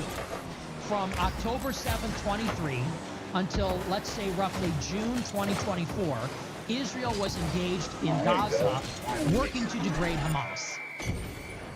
Then, in the fall of 2024, in September, October, and November, they moved north, and they fought Hezbollah in Lebanon. And they did their pager and radio attacks, they did thousands of airstrikes, and they did a small ground incursion. Throughout all this fighting, they were carrying out very intense raids in the West Bank. And so Israel can do a pretty good job of going into these places and piece by piece defeating in detail. And by that, I mean, first they're going to fight Hamas. Then they're going to take their combined forces and fight Hezbollah. Then they're going to take their combined forces and raid the West Bank. They can do a pretty good job of this. Here's the dilemma. In order for them to, with any kind of finality, eradicate these groups, move the civilian population, and annex the territory, they need to stop the flow of money, training, weapons, and other logistical support which goes to these groups from Iran. Hezbollah is propped up by Iran's Revolutionary Guard Corps. Hamas, their only backer is Iran. It's not Egypt, it's not the other Sunni countries, it's only Iran now. So So you're not going to be able to once and for all defeat Hamas, defeat Hezbollah, defeat these other guys, as long as Iran is facilitating training, weapons, logistical and monetary support to all these groups. So what Israel is doing over the past 3 years is they are degrading these groups enough so that Israel can focus on Iran. If they went for Iran first, then they'd be fighting this multi-front war while missiles are raining down on them from Iran. You understand? If Israel goes for Iran first, then Hamas invades the south, Hezbollah invades the north, the Houthis and the PMF are bombing them from afar. So Israel had to suppress Hamas, suppress Hezbollah, get Iraq to assimilate the PMF into their armed forces, degrade the Houthis, so that they would be freed up and bring the United States in to fight Iran. And then, this is part of their doctrine. Once Iran is defeated, once the regime change takes place, the new regime will cut off all the groups. And that is when Israel, without any opposition, without any resistance, then they can go in and push all the Palestinians out of Gaza into Somaliland and Western Sahara and wherever else and take the Gaza Strip. Then they can move in and annex the West Bank. Then they can move in and annex southern Lebanon. Then they can move in and annex southern Syria, maybe right up until the suburbs of Damascus. But in order to do this, they need to stop what is really the locus, the nucleus of resistance to Israel, which is Iran. Iran, which is effectively a factory of drones and missiles supported by their oil economy and their massive population, protected as a fortress by their mountain ranges, by their difficult terrain. This is what Israel is seeking to accomplish in the region. Now, once you understand this, you realize this is why all of it has played out the way that it has. So they took October 7th and used it as a justification to invade Gaza. Then they said that Hezbollah's attacks on Israel, which were meant to deter Israel from invading Gaza, meant that we had to go and fight Hezbollah in Lebanon. Same goes for the Houthis. The Houthis were bombing shipping in the Red Sea in Israel because of the campaign in Gaza. So we had to fight the Houthis too. And then we had to go into Iraq and make sure that none of the Shiite militias there were acting up. And then it became about Iran. Then they created this nuclear issue and then started talking about the missiles. What all of this tells us about the future is this. Will Israel ever allow Lebanon to take control over southern Lebanon? No. Israel does not want a ceasefire with Lebanon. Why not? Let's talk about what's happening in Lebanon.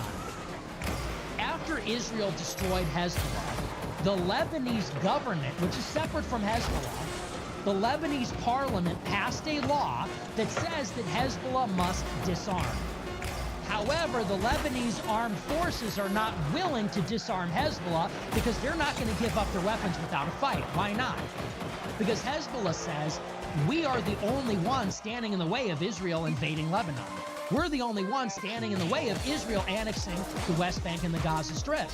And by the way, Lebanon is not even a real country. There's about 5 different factions. There's Christians and there's all kinds of other groups in there. And the Hezbollah militants are loyal to Iran. They're Shiites. So the Lebanese parliament, under pressure from France, the United States, and Israel, passes a law saying we have to disarm Hezbollah. But they won't do it. They refuse. So Israel says to Washington, hey, when is Hezbollah going to disarm? They say to Beirut, when are you going to disarm Hezbollah? Israel starts to give them an ultimatum. They say, if the Lebanese armed forces don't disarm Hezbollah, we're going to go in and do it ourselves. Israel wants the smoke. They want the war. Why? Because it's not really about defeating Hezbollah. It's about taking that territory so that nobody can ever threaten Israel on their northern border again. So when they create the ceasefire and Israel says, well, if Hezbollah doesn't attack us, and as long as Lebanon controls the airspace in southern Lebanon, then we won't attack Lebanon anymore. Well, that's not really what they want. They want to push all those people north because they want the land. They want that geographical defensibility. So what will surely happen is that the ceasefire will break down. This is what Israel does. Surely, in the not-so-distant future, Israel will begin breaking the ceasefire. They will provoke Hezbollah. They will make up some justification. They'll say we were attacked first, or they won't, or they'll just start attacking them, and they will find an excuse to restart the attacks. And Hezbollah will be slow to respond, but they eventually will, and it will become a hot war again. Because Netanyahu doesn't want peace there. He needs the war. He wants the war because he wants the territory. The war is what gives him the maneuverability. It's what gives him the pretext to go in and conquer. That's the story here. And the same goes for Iran. If Israel's war against Lebanon is also sabotaging diplomacy between the U.S. and Iran, that's just a bonus. Because what else does Israel also seek? They also seek the end of the Iranian regime. So if their war in Lebanon also happens to prevent the U.S. from leaving this other conflict, that's just a bonus. Because Israel wants the United States to remain in a war with Iran because they ultimately want escalation that leads to regime change there as well. So when Trump forces Netanyahu to make peace with Lebanon so that we can make a very shaky ceasefire with Iran, did I say right? Let's say Trump says we're forcing Netanyahu to make peace with Lebanon so that we can make a shaky deal with Iran. Understand, none of this is going to last. We are not going to make a nuclear agreement with Iran. Israel will not tolerate it. Iran will never agree to it. And the longer that diplomacy with Iran drags out, the more that Israel is going to itch to restart the war in Lebanon, and they will. And that will further poison diplomacy between the U.S. and Iran. So once again, you can look at the headlines, and the headlines are always fluctuating, they're always changing. It is effectively a form of public diplomacy. The headlines do not reflect reality.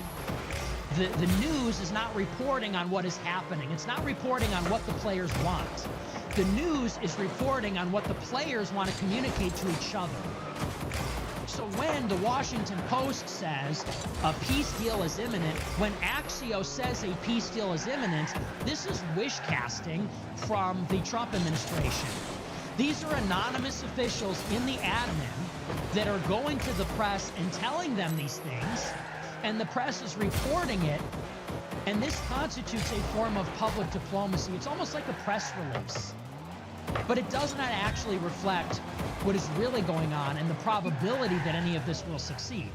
So we have seen for the past several years, ceasefire in Gaza, ceasefire with Hezbollah, ceasefire with Iran. And if you're watching the headlines, it's a roller coaster. It goes up and down. Today there's a deal, tomorrow there's no deal. The next day there's an ultimatum, the day after that Iran wants to make a deal. Forget the headlines. Forget about what the anonymous sources are telling Axios. Forget about Barack Ravid and Reuters for 2 seconds and understand what the players involved actually are after and what they're willing to do to get what they want. And then you realize there's gonna be no ceasefire in Iran. There's gonna be no ceasefire in Lebanon because it is Israel's imperative to not let this window of opportunity close. I'm not going to say it's impossible, but it would require a tremendous amount of willpower from the United States restraining Israel to hold all of this together. And I don't know that that's even possible. I think at the minimum, it's extremely unlikely. Probably more likely than not, it's impossible. So that is where we stand with the war in Iran. These are, again, some of the dynamics. As it concerns the other matters, you know, once again, let's just say this. The U.S. says, open the strait the way it was before the war. Iran is saying, no, it's ours and we're charging a toll. Now, if Iran tells us no, what can we do to change their mind? The answer is nothing. If Iran says the strait is ours and we're charging a toll, what can we do to convince them otherwise? The answer is nothing.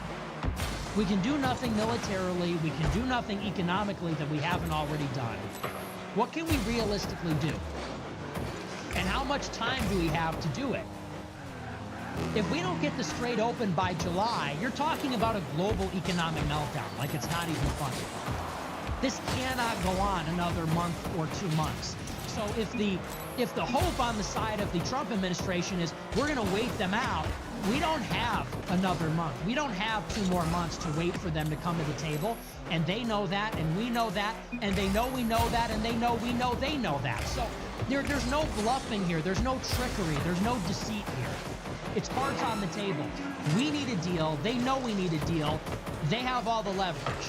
So if we say we want freedom of navigation and they say we want to collect money off of it, guess which one is going to happen? They're going to collect money off of it, whether we like it or not. And the same goes for the highly enriched uranium. We say you need to give us all your highly enriched uranium. What are they going to say? Sure thing? You just tried to destroy